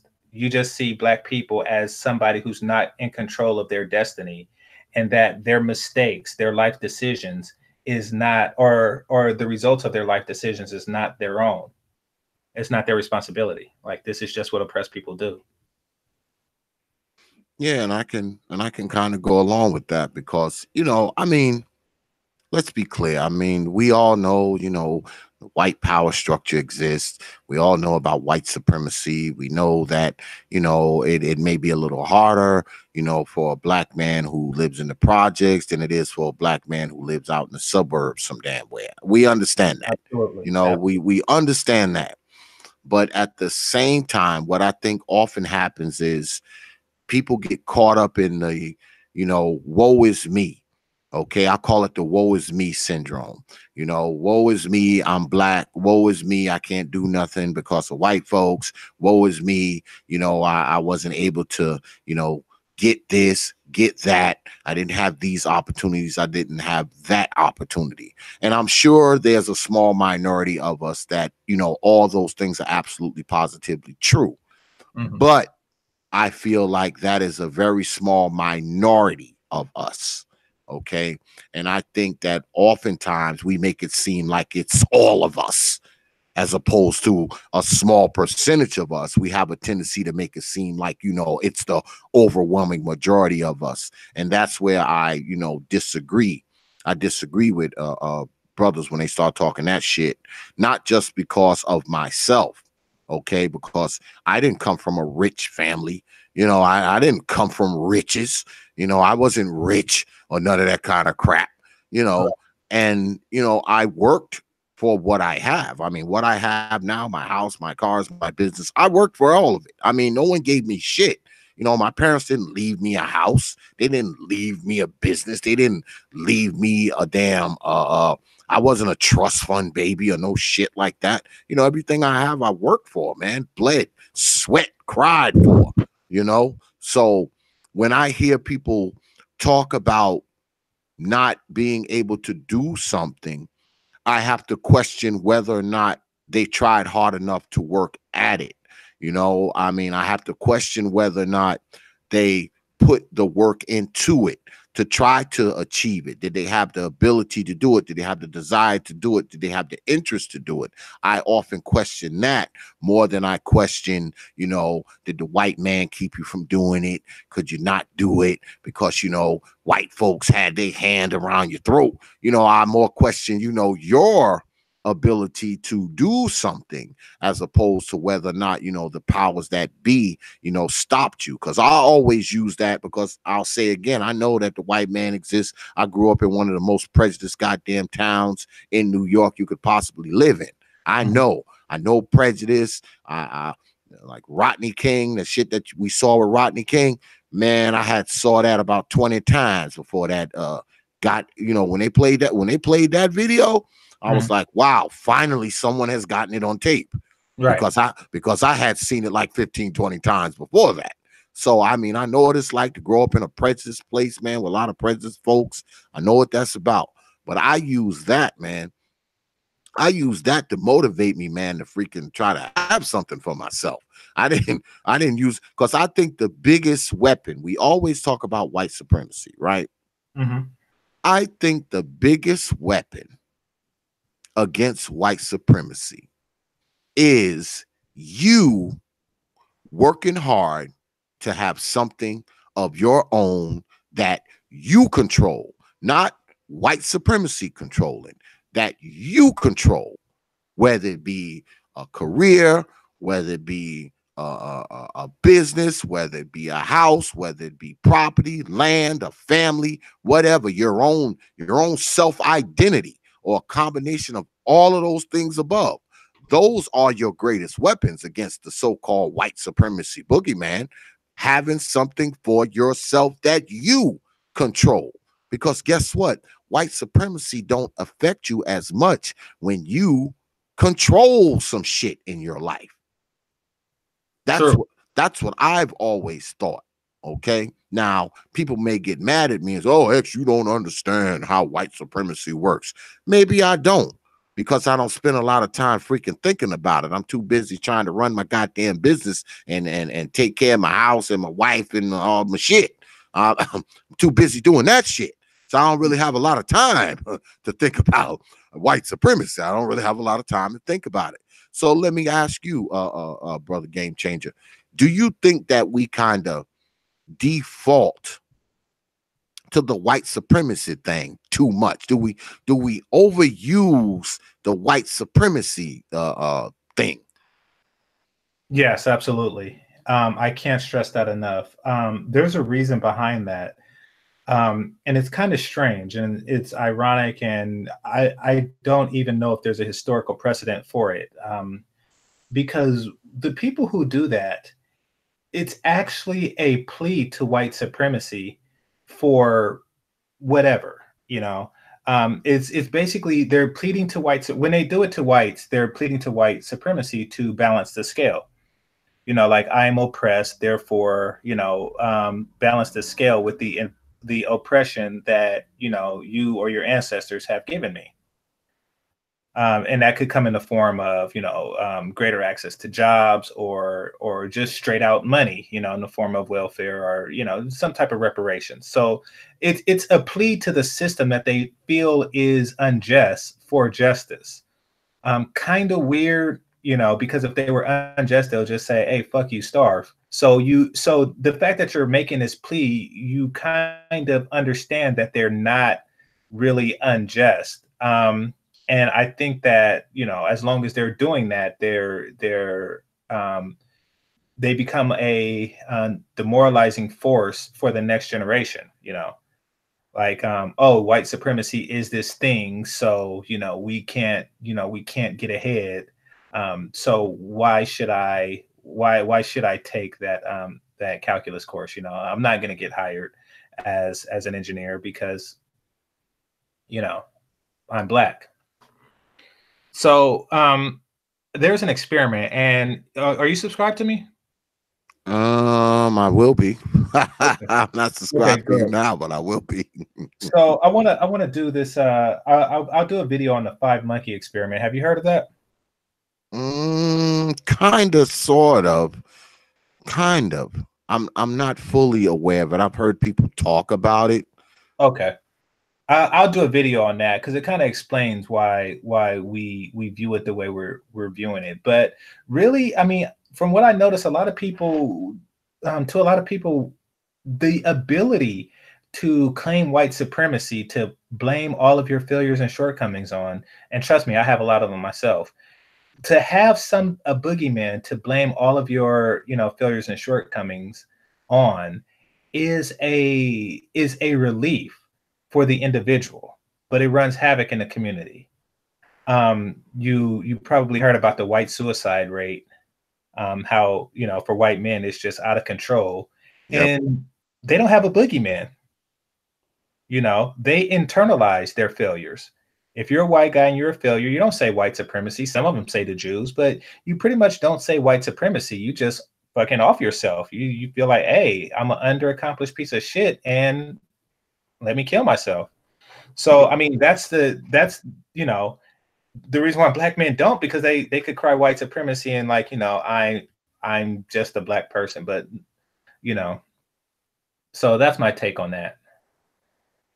Yeah, it would appear when people, because I was downtown one day, man, and I had you know, I had took my wife down to because my wife's a esthetician, and I had she was doing refresher courses for her esthetician's license. Okay. And I had dropped her off, you know, at the school up there uptown, and the course was only like 90 minutes. So I said, what the hell, you know, I'll fuck around, you know, downtown while she's in there. And I pulled into a gas station, and I seen a guy standing in front of the gas station, and he had a sign on saying that he had holding a sign, and he was saying, I'm unemployed because of white supremacy. And I was like, I can't.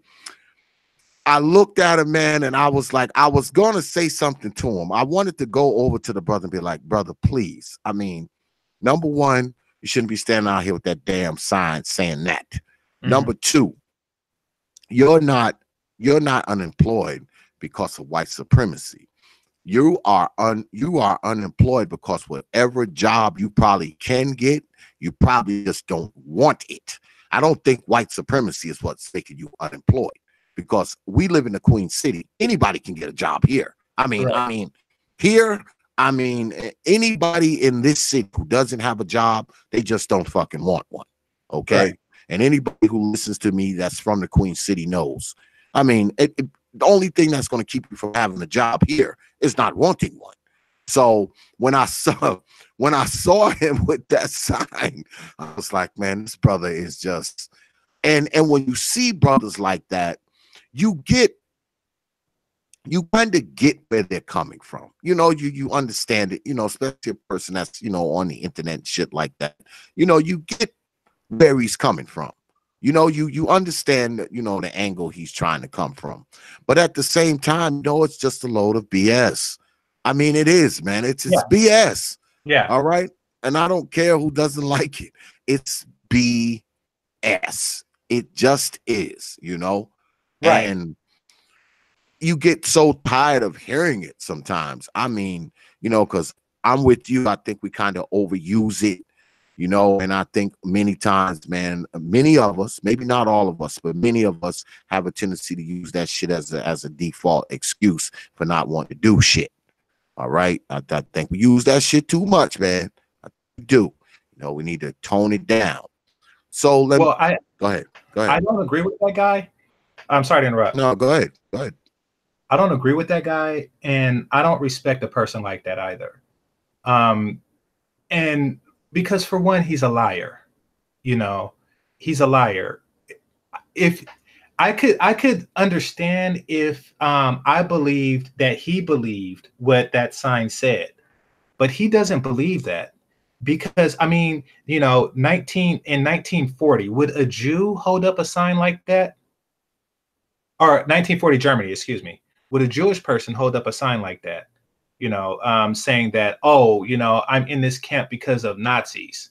You know, like, no, when you are actually under white supremacy, you don't hold up signs like that, or else you will get lynched or killed.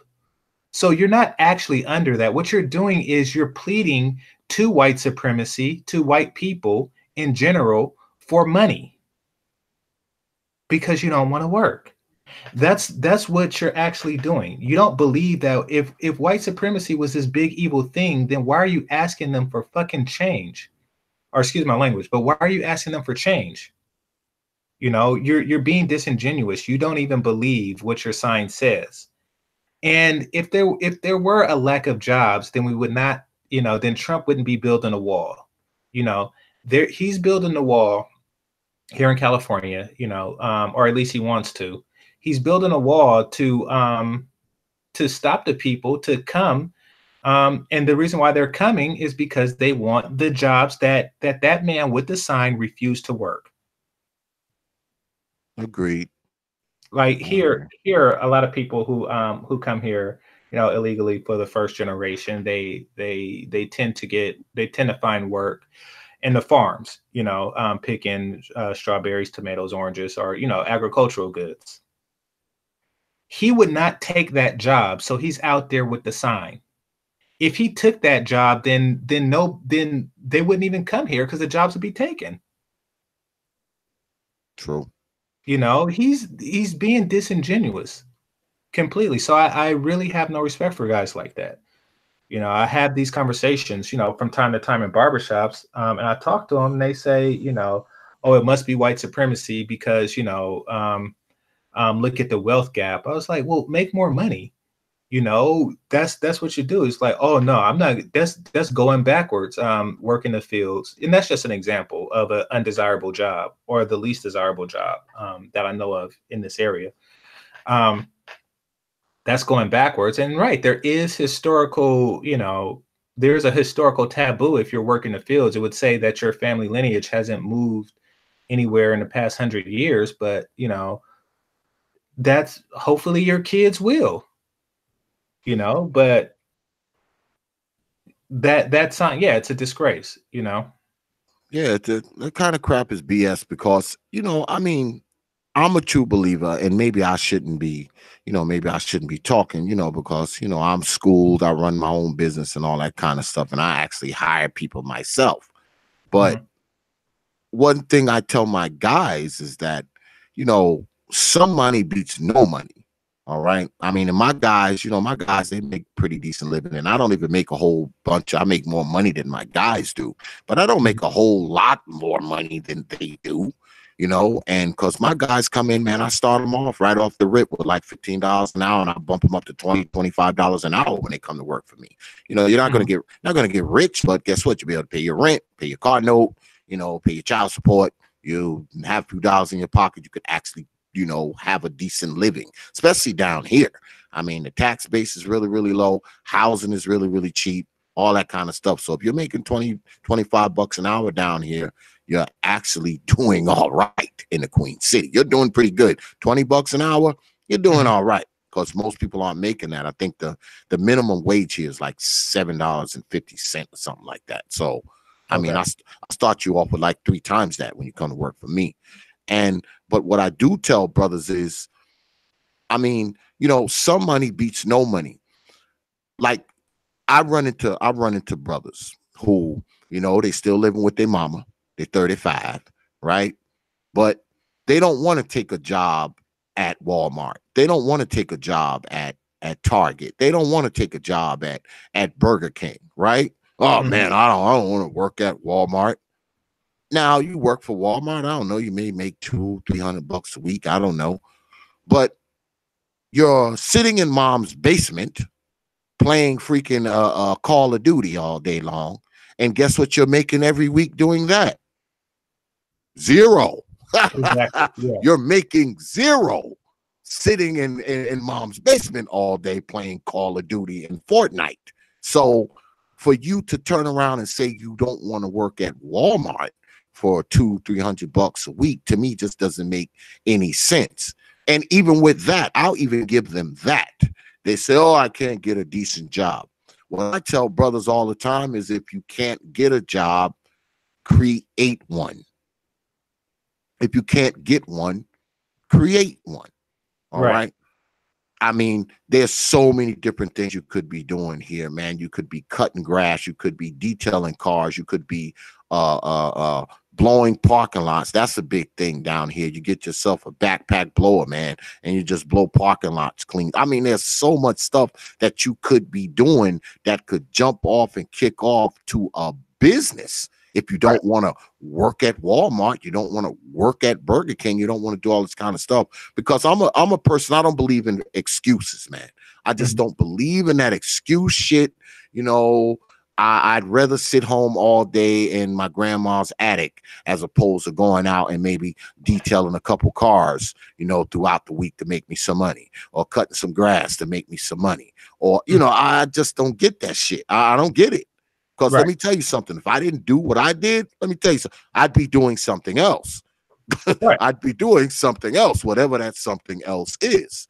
So I just don't believe in that. I don't believe in that excuse shit. I think a lot of times us as black people, man, we make a lot of goddamn excuses when we don't have to. We suppress our damn talent. Okay, we suppress our talent and freaking project our goddamn reason for making excuses. So, well, let me ask you, because we're about to wrap up. I got Reg the Bad Guy coming on after you. I'm just asking you a few more questions. Sure. Where do you see black men? I mean, forget black women, you know, a red pill guy like yourself. Where do you see black men in the next, say, 5 to 10 years? Where will we be as black men in another 10 years? Wow, that's a good question.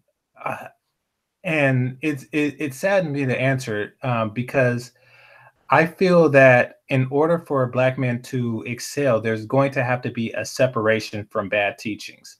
And I do feel that that's fortunately, black men, including myself, are surrounded by people who do not want them to succeed.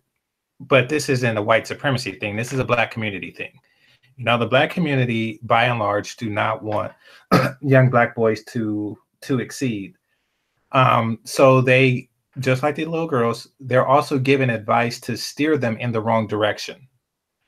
I say in the next couple of years, in the next 5 to 10 years, there's going to be a break from the younger generation and the remainder of the black community, and black men in general will be more successful. However, they will be kind of scattered. Like, it won't be a community. Like, you know, it'll just be a bunch of young black men, going to high school, leaving the community altogether, and then just winding wherever the job hires them. Won't be community until years after that.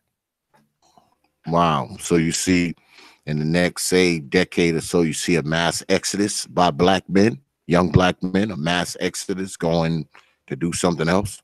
Yeah, I think it's going to be just a scatter, and then later, come together. But yeah, in the next 5-10 years, definitely a scatter of black men.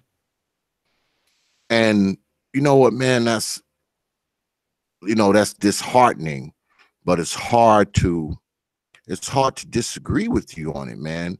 The way things are looking now, I mean, because of what you see, the things you hear, I mean, just the way things are, it's hard to say, oh no, you're wrong, And I'd like to say that. I'd like to say, that's not going to happen, man. You're exaggerating. But in reality, I can't really say that. From what I see, the things that you see around you every day, because I believe that here on media is somewhat a reflection of what's going on within black society.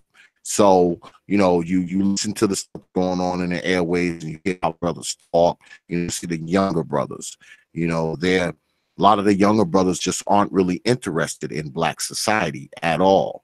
And Right. It seems like the first chance they can get to get the hell out of it, they gone. Yeah, they go. They're escaping from Alcatraz like crazy. They climbing over the wall, boy. The first opportunity they get, and it's somewhat disheartening, man, for it to be that way, man. It really is, because you would like to think that brothers would want to remain within black society and improve it, but that doesn't seem like it's the I'm not saying that it's all of them, but you're seeing more often than not, you're hearing what brothers are saying and how they're talking, and where they're headed, man, and it's really disheartening. True. I mean, eventually, I think that brothers will just start forming new ones. That's kind of what I hope happens, and I kind of think that would happen, because people just kind of feel comfortable, and they want the communities. They want to be a part of a functioning sub community. So I think that they'll just form new ones. But I mean, as far as changing the old one, I don't see brothers really doing that, or wanting to do it. Well, many brothers say that black society is dead. Do you subscribe to that? Do you think that black society is dead? No, I don't. I don't think that the black community is dead. I think that it's suffering from, as I was saying before, just I think that all developing societies go through this, and we are a developing society. I agree, man. I totally agree. Other people went through it thousands of years ago, but we just came on the scene. So all their mistakes, we're still in our infancy as far as development. So yeah. I don't believe that black society is dead, but I do believe that black society is in the hospital in many forms. There are parts of black society, to be honest, there's parts of black society that should be dead. Some of the bullshit should have died off like 30-40 years ago. But I don't believe that black society is dead. I believe that there's some sick parts of black society, and they need to be healed. And I don't know if they ever will be healed, because I know that, as a mechanical guy, as a power mechanic, I know that some things cannot be fixed. I say this all the time on here. There's things that come in my damn shop that they're just junk. I mean, there's no fixing them. I mean, no matter what you do, because what it's going to cost to fix them, you can probably buy 2 of them. And I think there's a lot of that inside Black society. I think that a lot of things in Black society, it's so far gone, it's so beyond repair that you just need to replace it and start off fresh, because some things are irreparable, unfortunately, and that goes with people just like machinery. It was good chopping it up with you tonight, man. Thanks for coming through. I appreciate it, brother. I'm probably gonna see you on the other side somewhere, probably down the hall at Obsidians or something like that. I'm at the gym, man. It's only 8:30. Oh, okay. Yeah, well, I'll probably see you. I'll catch you on the other side, man. I appreciate you coming through and all of that. It was good chopping up with you, man. Pick your brain a little bit, man. Because that's what we do here on the old Hours of Power. We are determined to interview everybody on YouTube. That's what we're gonna do. Get everybody. So I appreciate you coming through, brother. Game Changer, man. No problem, man. Email me anytime, man. Oh, absolutely. Peace, my brother. All right, peace. All right. Yeah. Just got off the line with my man Game Changer. I've been on a panel with this brother, a few times, very solid thinking brother, a lot of red pill brothers. I have a lot of red pill MGTOW dudes who listen to my stuff. I don't know why they listen to my shit. I'm the very antithesis of who they are, but for some reason they listen to my stuff. They watch my channel. They subscribe to my shit. I don't know why, but they do. But right now we're waiting for brother Reg the bad guy, is supposed to be coming through. Let me see. Let me just look here.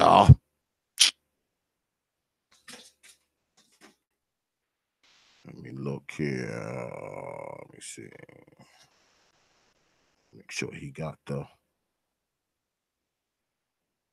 Make sure he got the text. Let me see.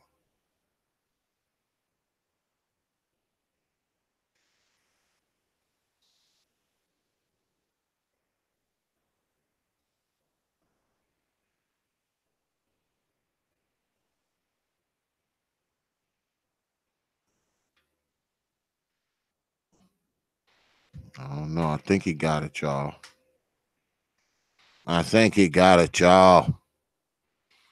Yeah, but a lot of the stuff that the brother was saying was true, though, man. I mean, often, man, there's a lot of excuse making at times, when it comes to some of us, man. That's not the case with all of us, man, but with some of us, man, I mean, we make a lot of goddamn excuses, man, when we don't even have to. Sometimes we make excuses when we don't have to, y'all. I mean, that's what I don't get. Like, I mean, I just can't subscribe to that shit. I just can't subscribe to that shit. Oh, there go Reg in the chat room. I see you, brother. I just sent you the link, man, through the hangout joint that we was talking through today. I sent it already. Check your box, brother. Check your box. I just sent it to you. Unless you want me to send it to your email, you can hit me up here.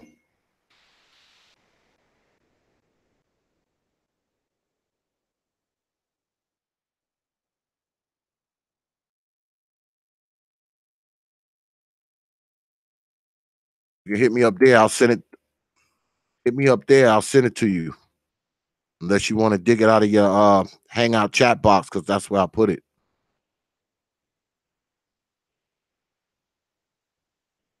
If you're still out there, brother Reg.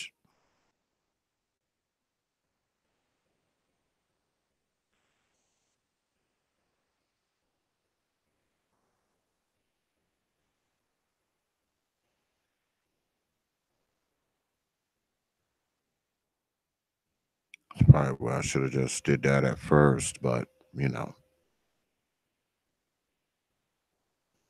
So sit here, wait for Reg the bad guy to come through. Yeah, but like I said, I agree with a lot of Game Changers points, man. I agree with a lot of his points because man, that excuse shit, man, that shit just we got to stop doing it, y'all. We got to stop making bullshit excuses. I mean, one thing is okay, valid excuses like, you cripple, you're disabled, you whatever. Okay, something like that going on, that's not really an excuse. That's a reason. But when you just making up shit out of the blue, and using these made up goddamn reasons for why you can't make nothing happen for yourself, man, I just can't listen to that shit, man. I cannot listen to that shit. I cannot listen to that shit. I just cannot. I just cannot. You know, I just can't do it. So email me, my phone low on power. Okay. So this phone is low on power. All right. Let's do this. We gonna do this.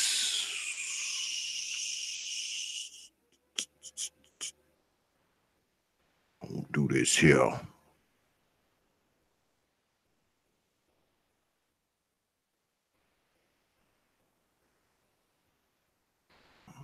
Do this here.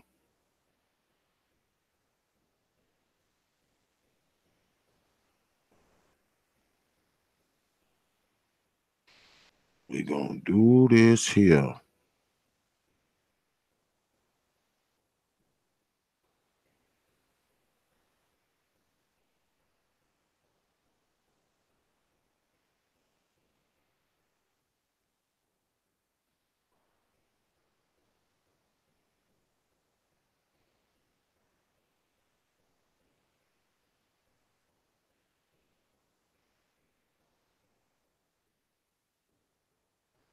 This shit ain't. What the hell is going on, man? I've been having these bullshit ass problems, man, with this shit all goddamn night. All night. This bullshit's been going on. All night.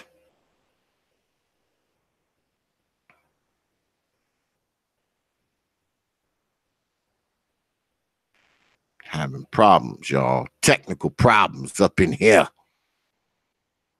Shit is crazy. It is crazy.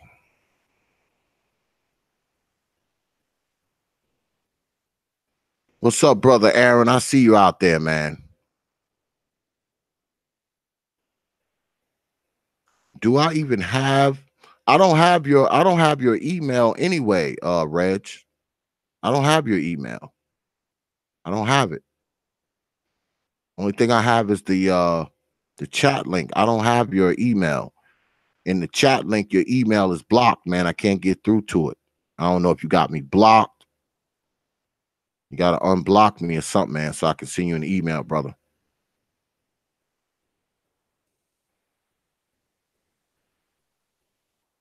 Yeah, because I'm checking it right now. I can't get through to your email for some reason. I think you got me blocked, man. Unblock me. Unblock me. Got me blocked, brother. Gotta go in there and unblock a brother, man.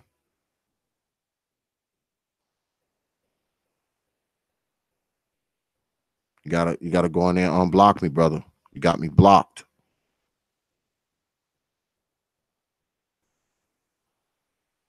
Got me blocked, man.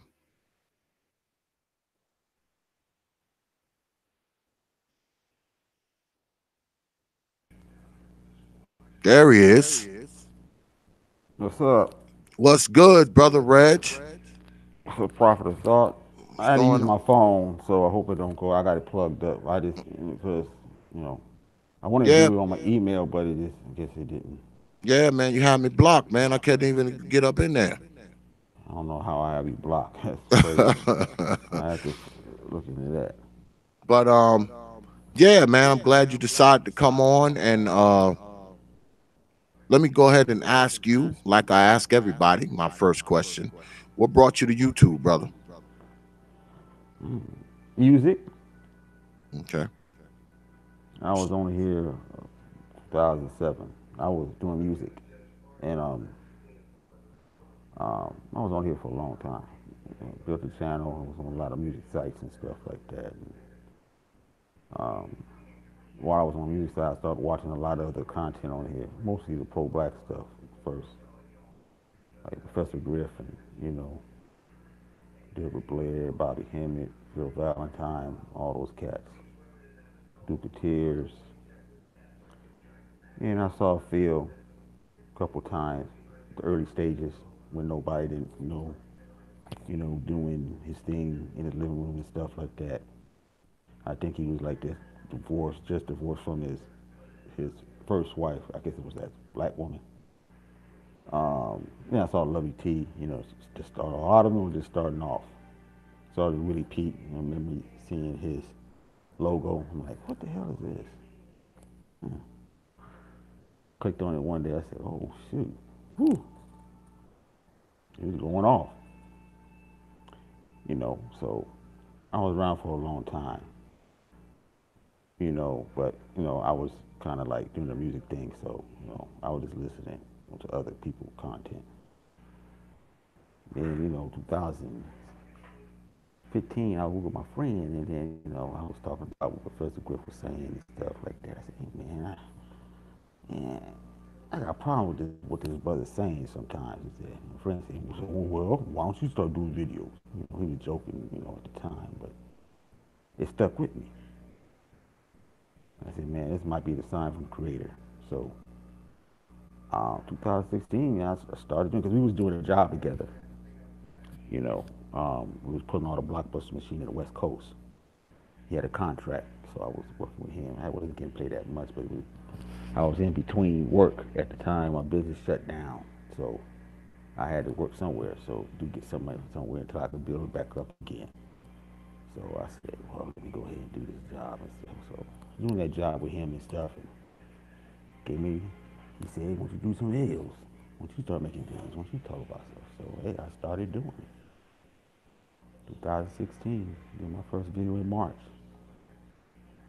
and I gave myself some time to see if this was for me or something.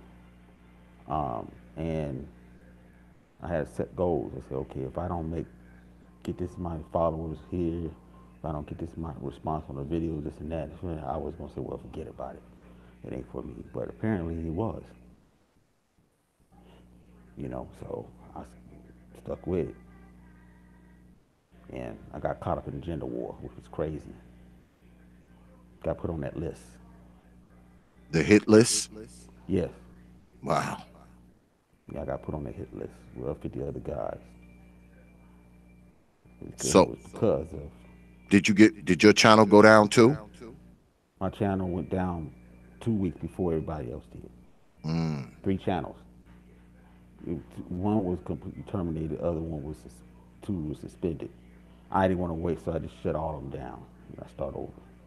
But my big channel was still around. The channel I got now. But the other channels, man, they got me. They got me because they changed the policies mostly. Now the other brothers that got hit, they got hit because of the sisters mainly. But we all was on that list. And I think it's because of Simone 56. She commented on one of my videos. She didn't like what I was saying and stuff. I told her to go kick rocks and shit. Mm. So, she put me on that list. And I'm the one that actually turned in that list to the YouTube. It was on the list she put it was on Facebook. Nobody didn't know about the list, despite what you hear, the stories and stuff. Because remember, my channel got hit 3 weeks, so my channel was okay. And then, right after the 3 weeks, everybody else got hit. O'Shea, Angry Man, Minister Jack, Hardcore Tito. Brian Salon, everybody. You know, Tommy was so big they couldn't really do too much for him. You know, Tommy and Tariq because they were so big. So it didn't matter because Tommy was used to using channels and he put it right back up again. It wasn't nothing to him, but everybody else was screwed up. Yeah, You know, I for a remember while. that. I remember it. For a You know, while, everybody was screwed up for a while, but they was tired of me. So I started going to work. I started flagging their channels. mm, Then I found out another brother was doing the same thing, Brian Solange, and I think Kid Organic too. And we all, somewhat we all kind of got together and we started flagging the channels. And someone gave me the hit list, told me where the hit list was at. I screenshot it, sent it to Google, and that's when they started to reprimand these sisters on here for doing that bull. Because they was wrong. I could think that YouTube thought that we was all hating black men, but they didn't know there was a difference of opinion we had, you know. so why was your channel hit? Was your channel hit because I assume you would. Yeah, it was hit because of that. It was hit because they changed. Remember, they changed the policies. Mm, They changed the policies, the guideline policies at the same time. The women knew this, so they took advantage of that. We didn't know that they changed the policies. So, you know, I had a raw channel. You know, I got a raw channel now, but another raw channel. But I had a raw channel, and I was talking all kind of stuff. You know, talking about the transsexuals and this and that and this and that. And now you can't do that. You know, the racy thumbnails and stuff like that, you can't put those up. So when they saw my channel, they just got rid of it. It was because of her too, but it was because they changed the policy. They knew that the policy changed, so they took advantage of it. And the policy was like hate speech, and attacking the gender. mm, So they used that against us. But wow. then the thing is, if you use this against men, it could be used against women too. So when I sent a hit list in, they saw it and they actually stopped, went to work and stopped them. Okay. And a lot of brothers got their channel reinstated, you know, off of that. And Yeah, that's when, most of the oh, people that go. got struck down, they came back. They came Yeah, back. they came back and brothers in the manosphere said, hey, we need alternative. Someone, I think it was Anger Man or one of them, suggested Patreon. So everybody started going to Patreon. Remember, we was the first ones on here to start to use Patreon as alternative. Nobody was doing that. Nobody was doing the Patreon until like I think it was either Angry Man or O'Shea. One of them, I don't know.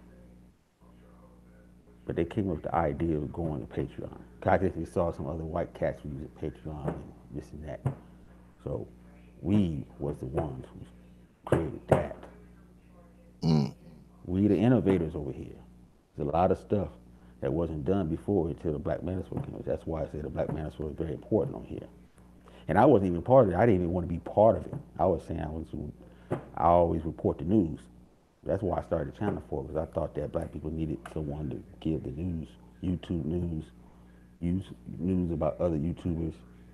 Because, you know, you guys build up fans. You don't understand. You thinking that you got 3,000-4,000 people, you know, sub to you. Those are your fans. I mean, they get information from you. You know, they depend on you in some ways, you know.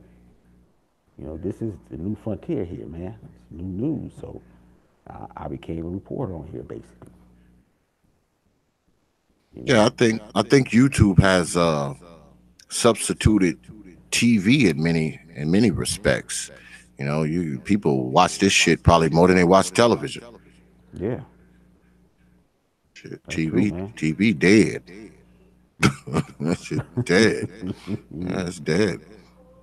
You know, especially a person like me. I don't watch a lot of television anyway. So I mean, I don't really need it. I mean, I could take my TV and throw that shit out the window. Now my wife would have a fit because she loved that motherfucker. But me, I wouldn't miss it. Yeah, I wouldn't miss it. I wouldn't miss that shit at all. I was watching I was checking out your channel earlier, man. Won't you explain what gray pill is, man? What the hell is gray pill? Gray pill is it's like someone that, you know, all his past experiences affect his adult lifehood. So if he had a bad childhood, bad relationship with women, couldn't get the women he wanted, you know, some mishap happened, maybe child abuse or whatever the case may be. Father riding on him too hard. Mother, mother, degraded him for some reason. I don't know. You know, being bullied in school, all that affects your childhood, and it affects. I mean, it affects you in your adulthood in a negative way.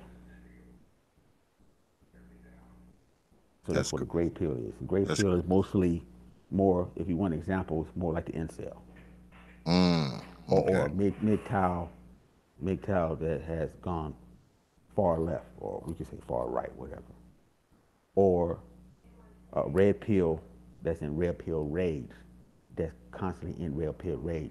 Because if you're a red pill, you're gonna when you first get into the red pill, you're gonna have rage. Some people do. I didn't have rage because I was taught the game. I knew what was up already and I already accepted it. So I was already somewhat red pill when I was young. You know, I accepted what women do and stuff like that. This is what it is and that. And I learned from it. I was taught you supposed to learn from this stuff so you won't make the same mistake and pass the game on. You know, the pimp stuff. You know, but the red pill rage, you ain't supposed to stay in red pill rage indefinitely. And this is what gray pill is. They completely stay to the point where it start warping your mind, warping your sense of judgment. You know, some things you can't get over. You don't listen to people. You know, people trying to tell you the truth about this. You know, you're doing your own way. You know, sometimes this person might be a loner. You know, a jerk. He be trying to say that I can get women. He don't know why he can't get women. Because you can't get women because you never looked inside yourself. You goddamn jerk. You ever thought that you was an asshole? Do you think that let me ask you about that. Do you think that is more often the case than brothers are willing to admit? Because I'm familiar with the talking points. The brothers are like, I can't get the women I want. They don't want me. I'm a educated lame and all this kind of nonsense. They consider me educated lame. So they never wanted to date me or get up with me or whatever. Do you think in that, is it more so they may have not applied themselves enough to get the women that they claim they couldn't have? Do you think that there's more of that than we realize? Yeah, it's more of that. Yes, definitely. It's more because that's part of red pill is applying yourself. You know, making yourself presentable that this woman would choose you and stuff. They're not taught that. You know, um, so yeah, I agree with that. Um, Brother Aaron in the chat, he says, Reg, what is the difference between red pill, gray pill, Ibmore, incel, gray pill, what's the difference between red pill, gray pill, Idmore, incel, and MGTOW? MGTOW. Okay. Now, Great Pill, Ignore. Now, I don't really have too much knowledge on that, really. But the MGTOW is basically one step from incel, basically, if you look at it. You know, they're saying go your own way. We're not going to play the game no more because of this and that and the third. You know, but the thing is that you have to play the game. You know, you can't sit there and pull yourself out. That's the only problem I have with MGTOW. They pull themselves out of it, out the game. Now, there's different types of MGTOW because I did a video about it and stuff. A couple of MGTOWs got pissed off or something like that, but not pissed off to the point where, you know, they were trying to flag my channel or anything like that, but they was just like trying to explain to me what MGTOW is. There's different forms of MGTOW. So some of the forms of MGTOW, you know, they just said forget it. I don't want to do it no more because of the child support situations, because they losing everything because this woman and stuff. They just said forget it. They just don't want to date no more. You know, the rigor morals of dating. That's why I say somebody have to teach you, the game have to teach you about how women are, and you have to accept that. Some of these guys don't accept it. You know, just some of these MGTOWs are waiting for the sex robots to go online and shit. You know, boy, would that happen, that's gonna throw a lot of people in the loop. Whew. And if you've seen some of these sex robots they got now, I mean, not the ones that moving, but the ones that you buy that's for a couple $1,000 and some shit like that. You know, sheesh. You know, I mean, this is what it is. You Yeah, know. well, to each his own, but I don't think I want to be having sex with a damn machine. I mean, because that's basically what you're doing. No matter Yeah, that's how, it is. no matter how real it look, or how nice it looks, or how real it feels, when it comes down to it, you're having sex with a machine. That's just what that is. That's what that is. No matter, because I've heard brothers, I've heard, I've listened, because I peruse down through YouTube, and I've heard people talk about it, sex dolls and all this kind of nonsense. Ah, no thanks. Yeah, no thanks. No, thank Yeah, you. yeah. Now, he mentioned Great Pill. You know, I think that maybe Obsidian might be Great Pill. I think in some Ooh. instances, Obsidian. Oh, you think Obsidian is great pill? I thought he was green, Hmm. but Hold it. then green is like more like what you could say Angel Ramirez or dang, what's that guy name? Derek Jackson. Mm. You know, these guys know content, but they cape for the women because you know they can get the money out of them. It's like that. It's more monetary things like that. They do it, get the money, get the pussy from them, and that's it. But they know what's up. You know, they know about red pill philosophy and stuff. You know, it's like they playing a shell game with the broads. You know, Mm. so I thought he was because he always said that I'm in it for the money. I'm here to make a lot of money off of black female fuckery and stuff like that. And when I started hearing what he was saying and him always bringing up the prom and stuff like that, he's more of a line to gray pill than green. Because the green pill, like they're just they're not worried about the past because they already got women before. They went to the prom. They did that. They didn't have no real traumatic situation with women where it made them still, stick cling to the past. He clinging to the past too much. You see what I'm saying? Now I ain't talking about the brother like that because the brother is telling the truth for a lot of things. But I gotta be real. Mm. Well, I mean, far as Brother Obsidian goes, I agree with a lot of the things that Brother Obsidian says. Now, me and Obsidian, we've bumped heads, more than once. Yeah, we bumped head more than once, but I've always respected the brother's right to say what he wants to say, even when I disagree with the shit, yeah, because I don't agree with him with everything, but I agree with him with a lot of things. So, yeah, I listen to his shit. I even go on his panels. So, we all right. We all right. yeah, yeah. So Um, that's why I wanted to let you guys know is that I agree with at least over 50% of what he's saying. So I mean that I agree with him. It's just some stuff I have a problem with, but it is what it is. You know, like I said, one thing we gotta understand that we all in this together. Doesn't matter what pill you are. You know, unless you a pink pill. mm.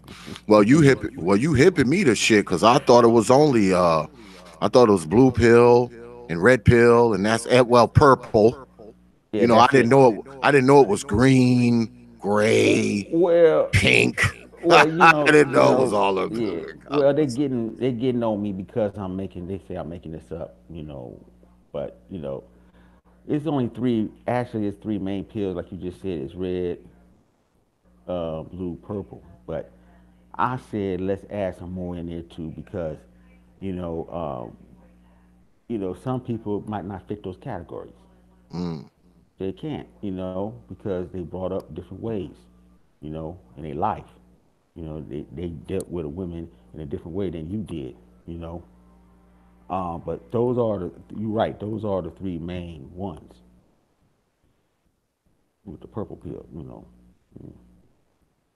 So, what do you think about like some of the brothers on YouTube? Do you think that some of us on YouTube are just putting up an act? Is this like acting for some of us? Are we saying a lot of shit that we don't really believe? We're just putting it up because, we make money off the shit. We're getting views and donations and all that kind of stuff. Do you think there's more of that than we realize? That brothers aren't really saying shit they believe. They doing it because there's a dollar at the end of it. Yeah, I think so. I'm sure that like someone like Derek Jackson or Angel Maris is more of a dollar value attached to it. I think so. Some of the brothers we know, um, time will tell. Because the ones who really with it, that's true, they're gonna stay in the game until the wheels fall off. They will do this even if their channel get knocked. They have to start back over. They will start back over. The people who get their channel knocked and just fall out, I can't do this no more. I'll break down. We know that they was in it for the money, so you have to look at it like that. You know, um, you can tell like Angry Man, Minister, they in it to win it. O'Shea's in it for the win. You know, a few others brothers like out here is in it to win it. You know, we just they say, well, I can't make the money this way. I can make it from this way. So they taking opportunities. Like I said, the gender war taught us a lot of lessons.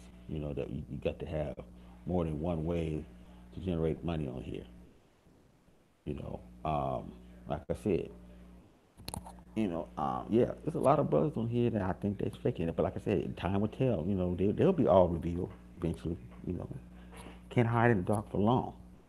It's true. You know, It's and true. it's just unfortunate because sometimes they just be taking information from somebody else and then making it their own, and then you be thinking people be going there thinking they real and stuff, and you find out um, they doing some bull behind the scenes. You be like, come on, man.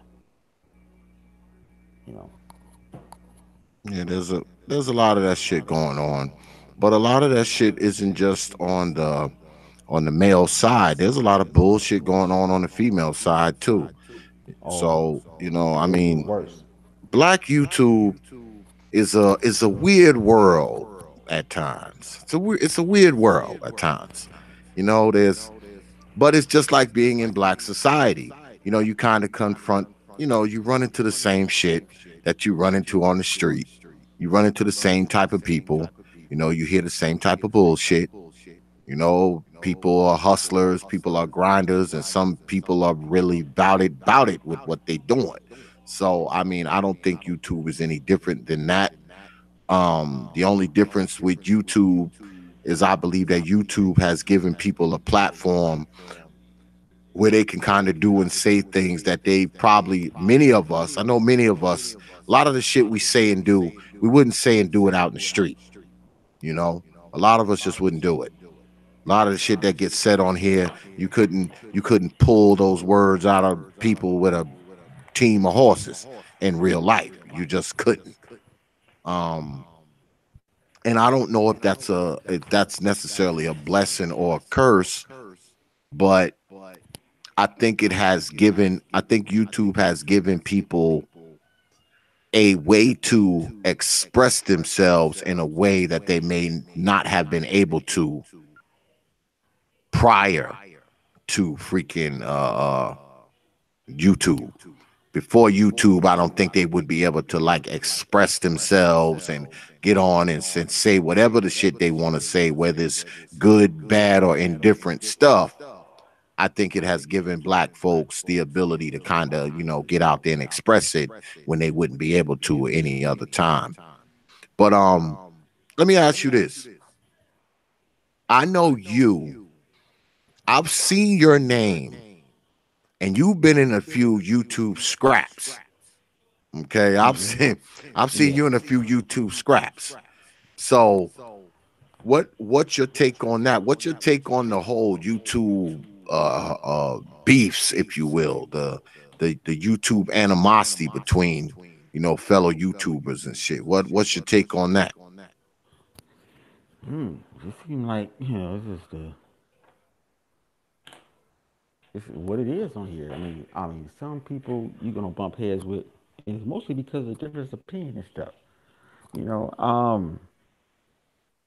I think some YouTubers they might have big egos and stuff like that. And, with me, I think most of the time I got in a scrap with people because I did like termination videos of them. They got pissed off. The channel got terminated. I said some things about them. I was critical on some people's videos because they was talking out the side of their neck, and I just went down, and had to correct them with proof and stuff, So, um, but as far as beefing can build your channel up if you do it in the right way. But too much beefing will kill your channel. But but one thing you don't want to stay in beef long periods of time. What I did last year, I would try to solve all my beefs, and I successfully did by the most part. You know, um, with some females going back and forth with, you know, those beefs are kind of wild. And now I got an ongoing beef with, Angry Man and them guys over there and stuff. And, it is what it is. Well, we just stay out of each other's way right now. But maybe one day we'll be able to solve it. That's what I'm all about, I just let it give it some time, let the smoke blow over, stuff like that. But it's mostly the beef start because you disagree with somebody's opinion, by the most part. I don't think it's more like jealousy. It's just that a lot of people want to be right about what they say. And sometimes they're not right. Sometimes they lying. Mm. You have YouTubers on here. I'm not gonna mention no names, but some of you people be lying, talking about they millionaires and stuff like that. Millionaires. Computer engineer. I know. I went to college for computers, and I'm going like, you can't be no computer engineer because if you was, you'd be making maybe six figures. Hmm. By the most part, computer engineer. Come on, man. That's one of the hardest fields to get into. But and succeed. And you talking about you a black woman, you a computer engineer? No, it's very few black women doing that shit. No, no, no, no. I don't think so. When I was going to school, there was no women in the computer sector. Basic, no black women. There was some women in there, but there was no black women. There was non-black, and there was few of them. And this was back in the 90s. I don't know what it is now. It may have more now. Back then, it was mostly male. So I know she's on some bullshit. But that's another discussion. Yeah, well, that's YouTube. I mean, we can get up here and say anything. I can get up here and say I'm an astronaut. How the hell Oh, you and they gonna? said that too. They said that too. I'm an astronaut. I just came back from space last week. I Yep. can get up here and say anything. And it's up to you to see whether or not I'm BSing. Yeah, it's up to you to see whether or not I'm BSing. So we can get up here and we can pretty much say anything. Um, when I get up here, I try not to say too much about my life. I mean, people who know me, they know what I do. Okay, I'm a power mechanic. I'm a mechanical engineer. I've been doing it for like 30 years. So everyone knows what I do. I've met people, You know, I've actually met some of the YouTubers that I talk to. I've actually met a few of them. You know, that's something that a lot of people they don't do. I mean, I've met 3 to date, you know, where we've actually sat down, shot the shit, talked, shook hands, bullshitted, filmed. And I think that it'll probably be a better, it would be a better medium if we did more than that. Um, these digital, these digital discourses allow things to be really impersonal.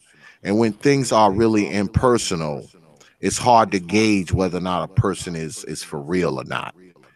You know, it's really hard to gauge that.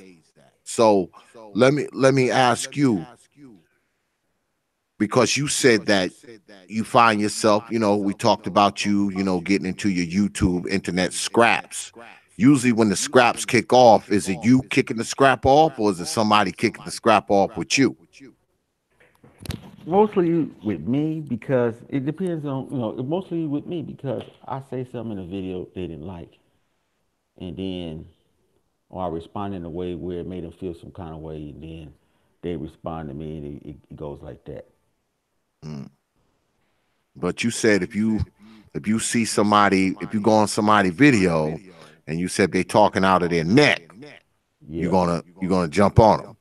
I When you have to because I don't want the people lying. I don't like people lying to the people. mm, If I know that the information they're giving is incorrect, completely incorrect, I could see them missing this point, but when they just blatantly saying some stuff and it's completely wrong, yeah, no, okay. you know. Like I said, the worstest beef I had was basically with the women. Basically, to tell you the truth, I had a beef with O'Shea for a while. It was off of a woman YouTuber, Mm, and we went back and forth a little bit, and then we settled it, and been friends ever since. Shit. Donate to me, I donate to him. Shit, simple as that. But the men can handle they squash their beef quicker, except for a few, like I said before, But most men get in the beef. You can actually, if you sit down with them, you can squash it.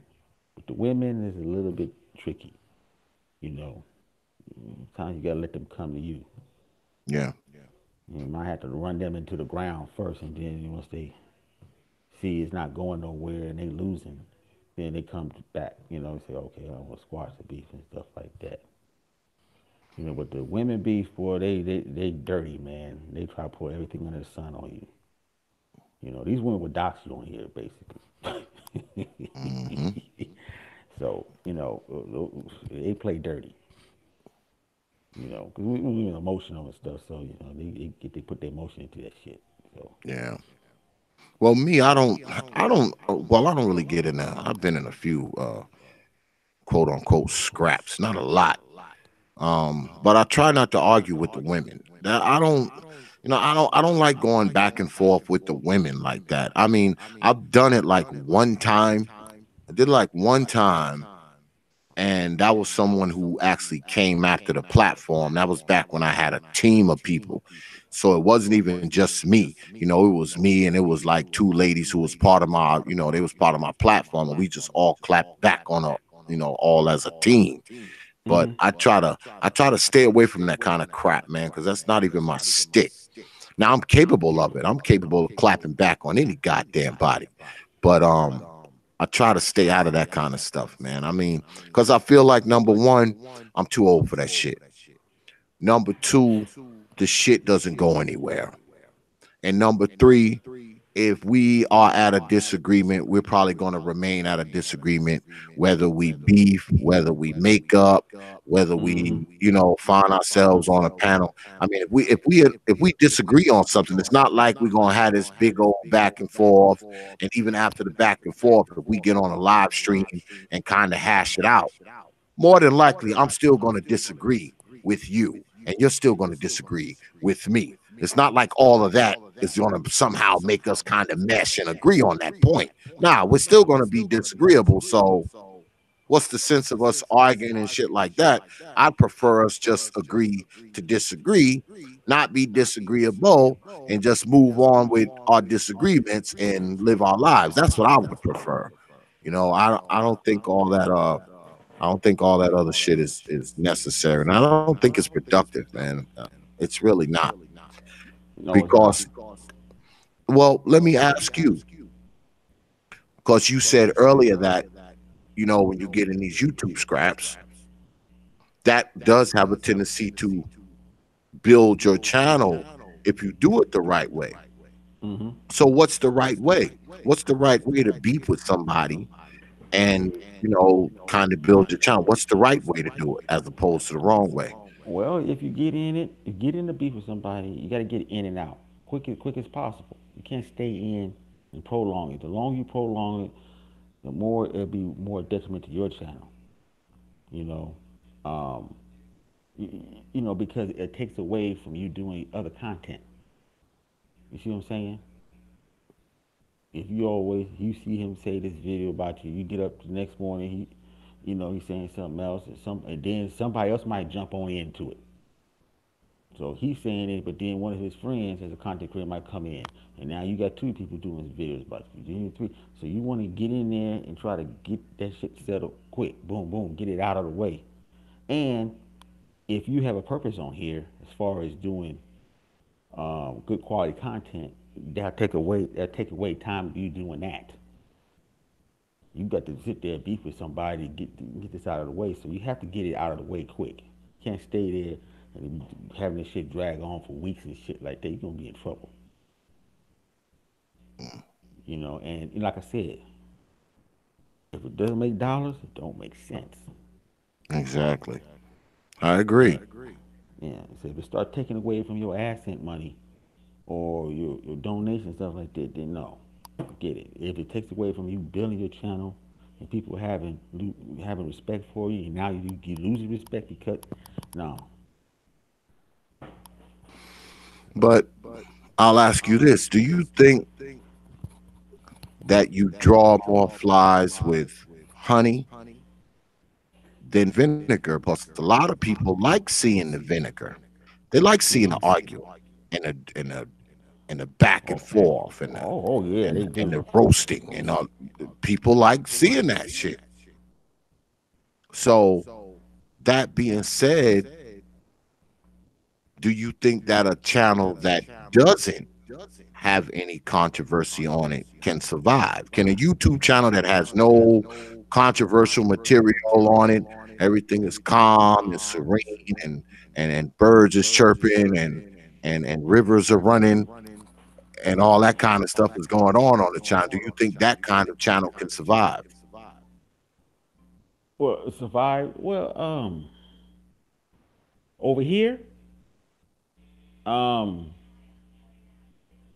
yeah, I think it can in some ways, and then some ways I think, cause LAR, right? Yep. Okay, he's coolest dude over here. He only got in probably one beef, and that was by coincidence. And when he got in the beef, I was surprised that he even got in the beef because he's the person he don't beef. He does his thing and say what it is, and that's it. He get along with most people on here. So I think it is possible, but I think it's his personality and stuff like that. Now, me, I have a different type of personality, so Mm. So you start talking. you couldn't do the calm, serene, with the stream behind you, and the plants and the flowers and shit, and No, talk no, that ain't gonna talk work with about me because talk about botany and shit.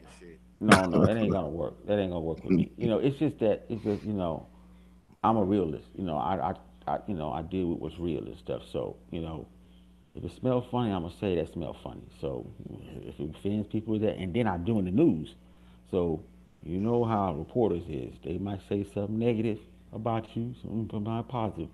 So it is what it is with me. But I try to keep it balanced. The key is to keep it balanced. I wish my stuff could go like LAR and stuff. It's just smooth, Yeah, get LAR, it brother, done. LAR is real laid back. He's Yeah. probably the most underrated YouTuber on here. Mm-hmm. He Yeah. does good material.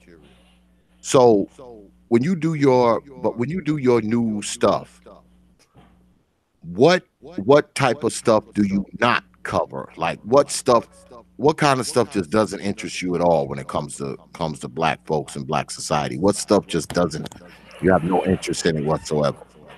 I try not to get into the real gossip stuff, but some gossip stuff I see that's unique. I pick out the unique stuff. So I'll probably cover that. But as far as the gossip stuff, I don't do it. Some of the stuff like, when a little 7-year-old kid I don't like doing stories like that, man. A little black kid, when I see shit like that, I'll be like, because I'll be mad, pissed off. I just can't do it, Mm. you know, because I'm trying to be objective. And then some stuff, stories like that, I can't be objective on. I gotta be subjective. See? So I try to stay away from stories like that.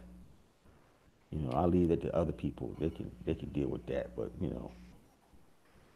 so some stories like that was real graphic and kind of off the wall stuff that shouldn't never happen to an individual. I try to stay away from those. Do you So cover you cover y'all, political stuff? yeah, I'll kill it. Yeah, I cover political all the time.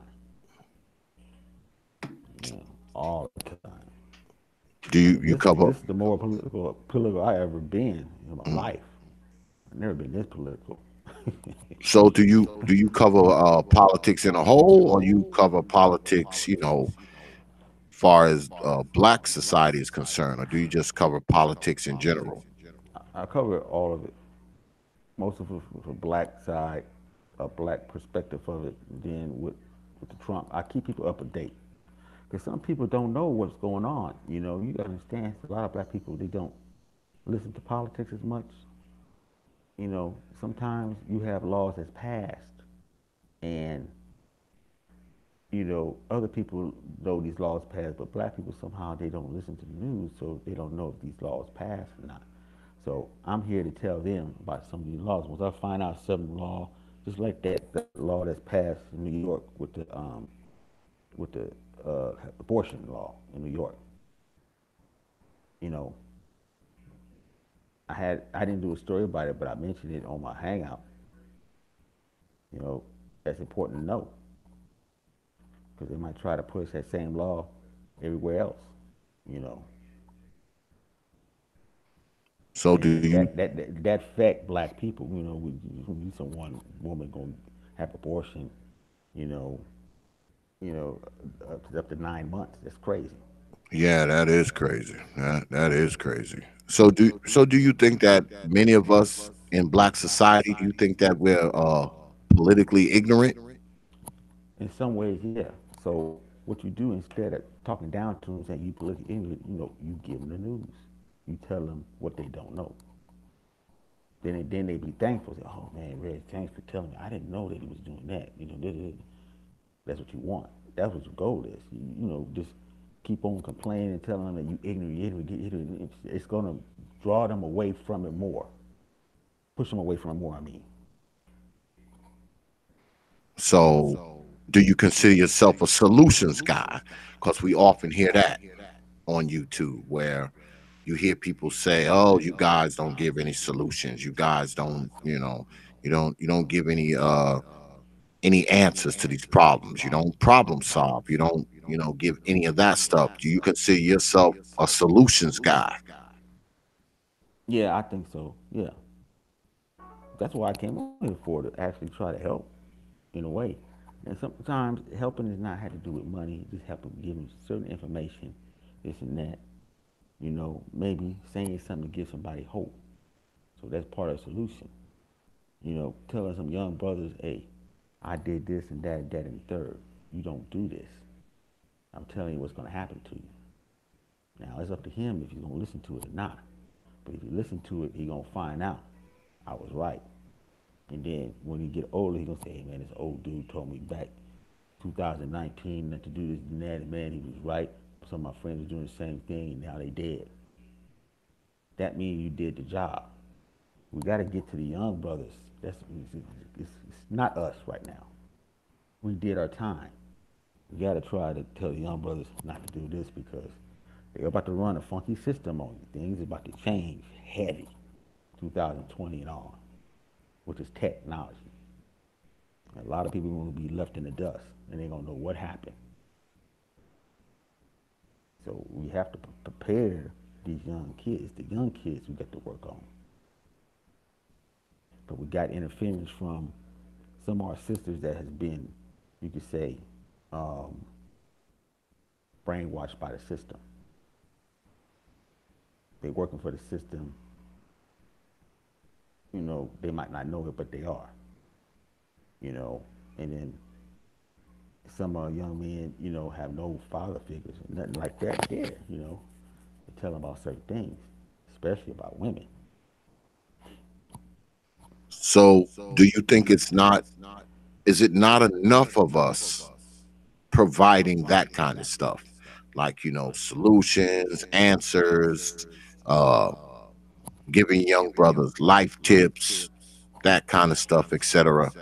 Do you think it's not enough of that on YouTube as opposed to, all the other stuff we talked about? Should it be more? Should it be more that, giving brothers the game, telling them about life, telling them about politics? Should it be more of that? Should it be more of that? Yeah, it should be more of that. Should be more of that. You know, I mean, because he can have a bunch of money. You got a lot of guys out here, especially young dudes, who be sitting on 20, $30 million, but they don't know what to do with it. Really don't do with it. Someone telling them to do this and do that with it, but that's some white guy cat doing telling them that shit. They never hear it from a black cat. Do this, do that. They always hear it from a white cat, so they tend to listen to somebody else. And remember, some of these white cats don't have your best interest at heart, especially when it comes to money. That's what they don't understand. This is what I'm talking about. See what I'm telling you?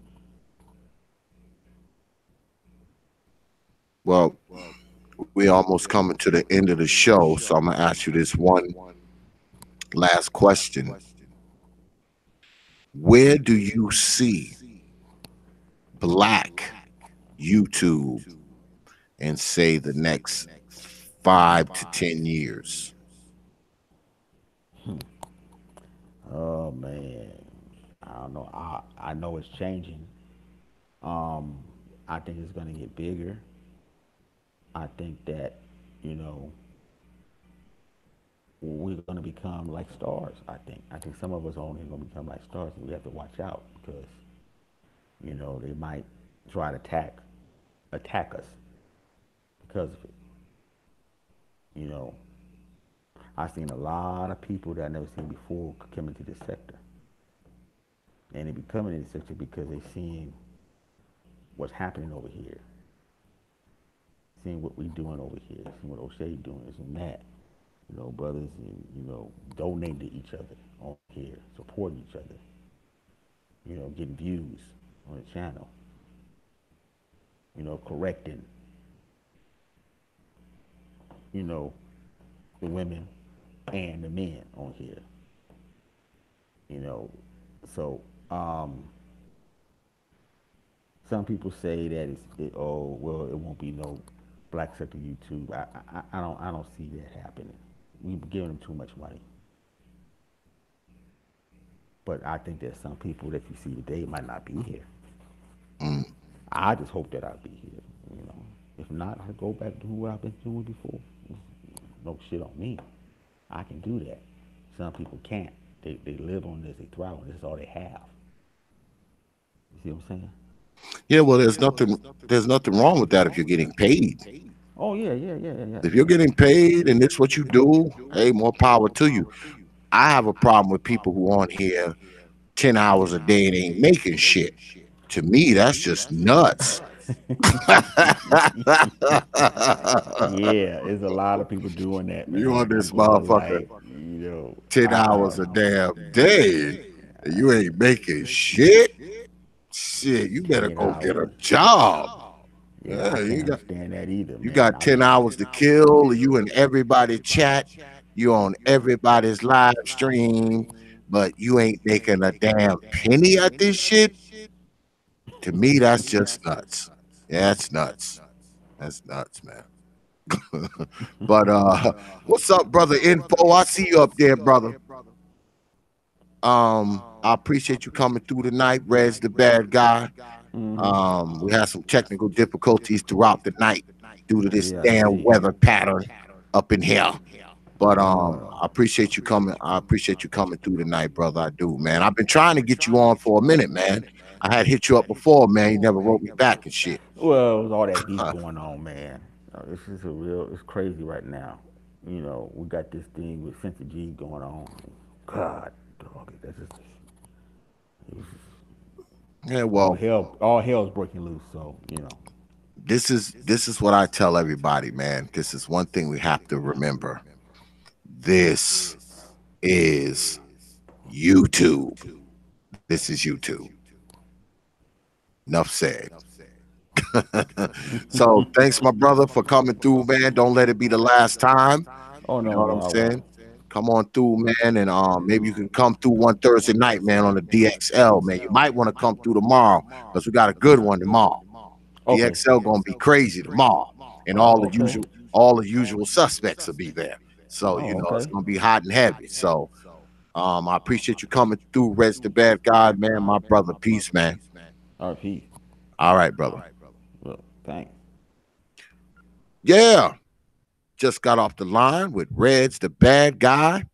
Yeah, I was trying to get Red's the bad guy on here for a little bit, man. You know, but he said he's caught up in some beef and a bunch of old nonsense. So you know how that go. You know, that's one thing about beefing, man. If you get into these YouTube scraps and you're always focused on that, you don't really have time to like do the other shit.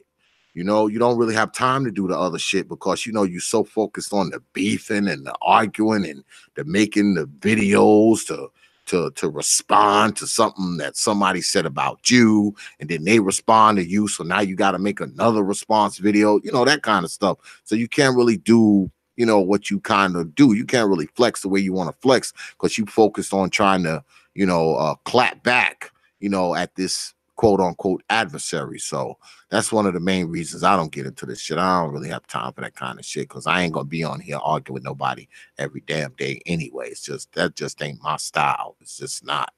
But yeah, it's a pretty good show, even with all the damn technical difficulty shit cut off like 3-4 times and the whole nine. The straight up T.P.O.T ghetto ghosts. They was busy tonight. They're not usually that busy. Shit may cut off once, on a bad night, but tonight this shit cut off like 3-4 times. That's a record. But yeah, I appreciate everybody coming through tonight, man. Good show.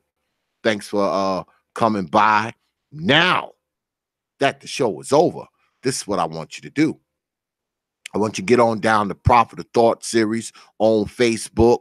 Prophet of Thought, one word series, next word on Facebook. That's our main page. Go there, like the page, share the page, follow the page. There's always some good stuff there. And you can also leave me a message. I'll always get back to you within 24 and 168 hours. But yeah, go ahead, jump on to the Prophet of Thought series main page. Go ahead, like the page, follow the page. There's always something going on there, and you can usually find out what's going on the T.P.O.T YouTube page as well. Also, while you're on Facebook, you might as well go ahead and go on to the T.P.O.T bandwagon page. That's our personal page. You can actually leave that page a friend's request. I'll make sure it gets confirmed quick. And while you're there, you might as well dip on over to the Prophet of Thought series fan group page. That's right, the Prophet of Thought series fan group page. It's a fan page. Go ahead, request to be a member. You're sure to get accepted quick. Trust me, you got my word on that. Go ahead, check it out. There's always some good stuff on there. And like I always say, it's a fan page, so you don't have to just listen to old X talk crap down there. There's a bunch of other people down there posting and talking crap as well. So get on down into the Prophet of Thought series fan group page. Also, hit us up on WhatsApp and Instagram. That's Prophet of Thought on Instagram. Follow us on Instagram. You guarantee to get a follow back. Here we go again. Here we go again with this Twitter stuff. I'm getting tired of getting on y'all about this Twitter shit. I get on y'all as much about this Twitter shit as I do about these damn likes right here. Get on down there to our Twitter page. The handle is at T.P.O.T Media on Twitter. The handle is at T.P.O.T Media on Twitter. Go ahead, follow us on Twitter, because if you don't, I will haunt you in your dreams until you are dead. Once again, I want to thank everybody for coming out tonight. I want to thank everybody in the chat, and I want to thank my mods, and I also want to thank you for showing up tonight, watching us, spending some time with us. And I also want to thank my 3 guests tonight here on the Hours of Power: Carl's Opinion, Game Changer, and Reg the Bad Guy, for coming through and spending an hour of power with us tonight. Make sure you have your black behinds here tomorrow, 9:30 p.m. Eastern Time, on the T.P.O.T YouTube page, because tomorrow we will be asking the question, is Kamala Harris fooling the people? That's right. Is she fooling the people? Y'all know I don't usually get into these type of things, but I think I need to make the people aware about Miss Kamala Harris. She's not who she appears to be, y'all. So don't be fooled. I know y'all glossy-eyed because y'all see her up there, but tomorrow you want to be here tomorrow on DXL. And of course, the usual suspects will be in attendance. I see my man, Info Man, in there. I know he'll probably be in attendance as well. So have your black behinds here tomorrow, 9:30 p.m. Eastern Time, on the old DXL Dark Exodus Live on the T.P.O.T YouTube page. You know. So with that, I will leave you with 3 words, like I always do. Open your mind. Peace, folks.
Open your mind, open your mind, open your mind, open your mind, open your mind. Only from T.P.O.T.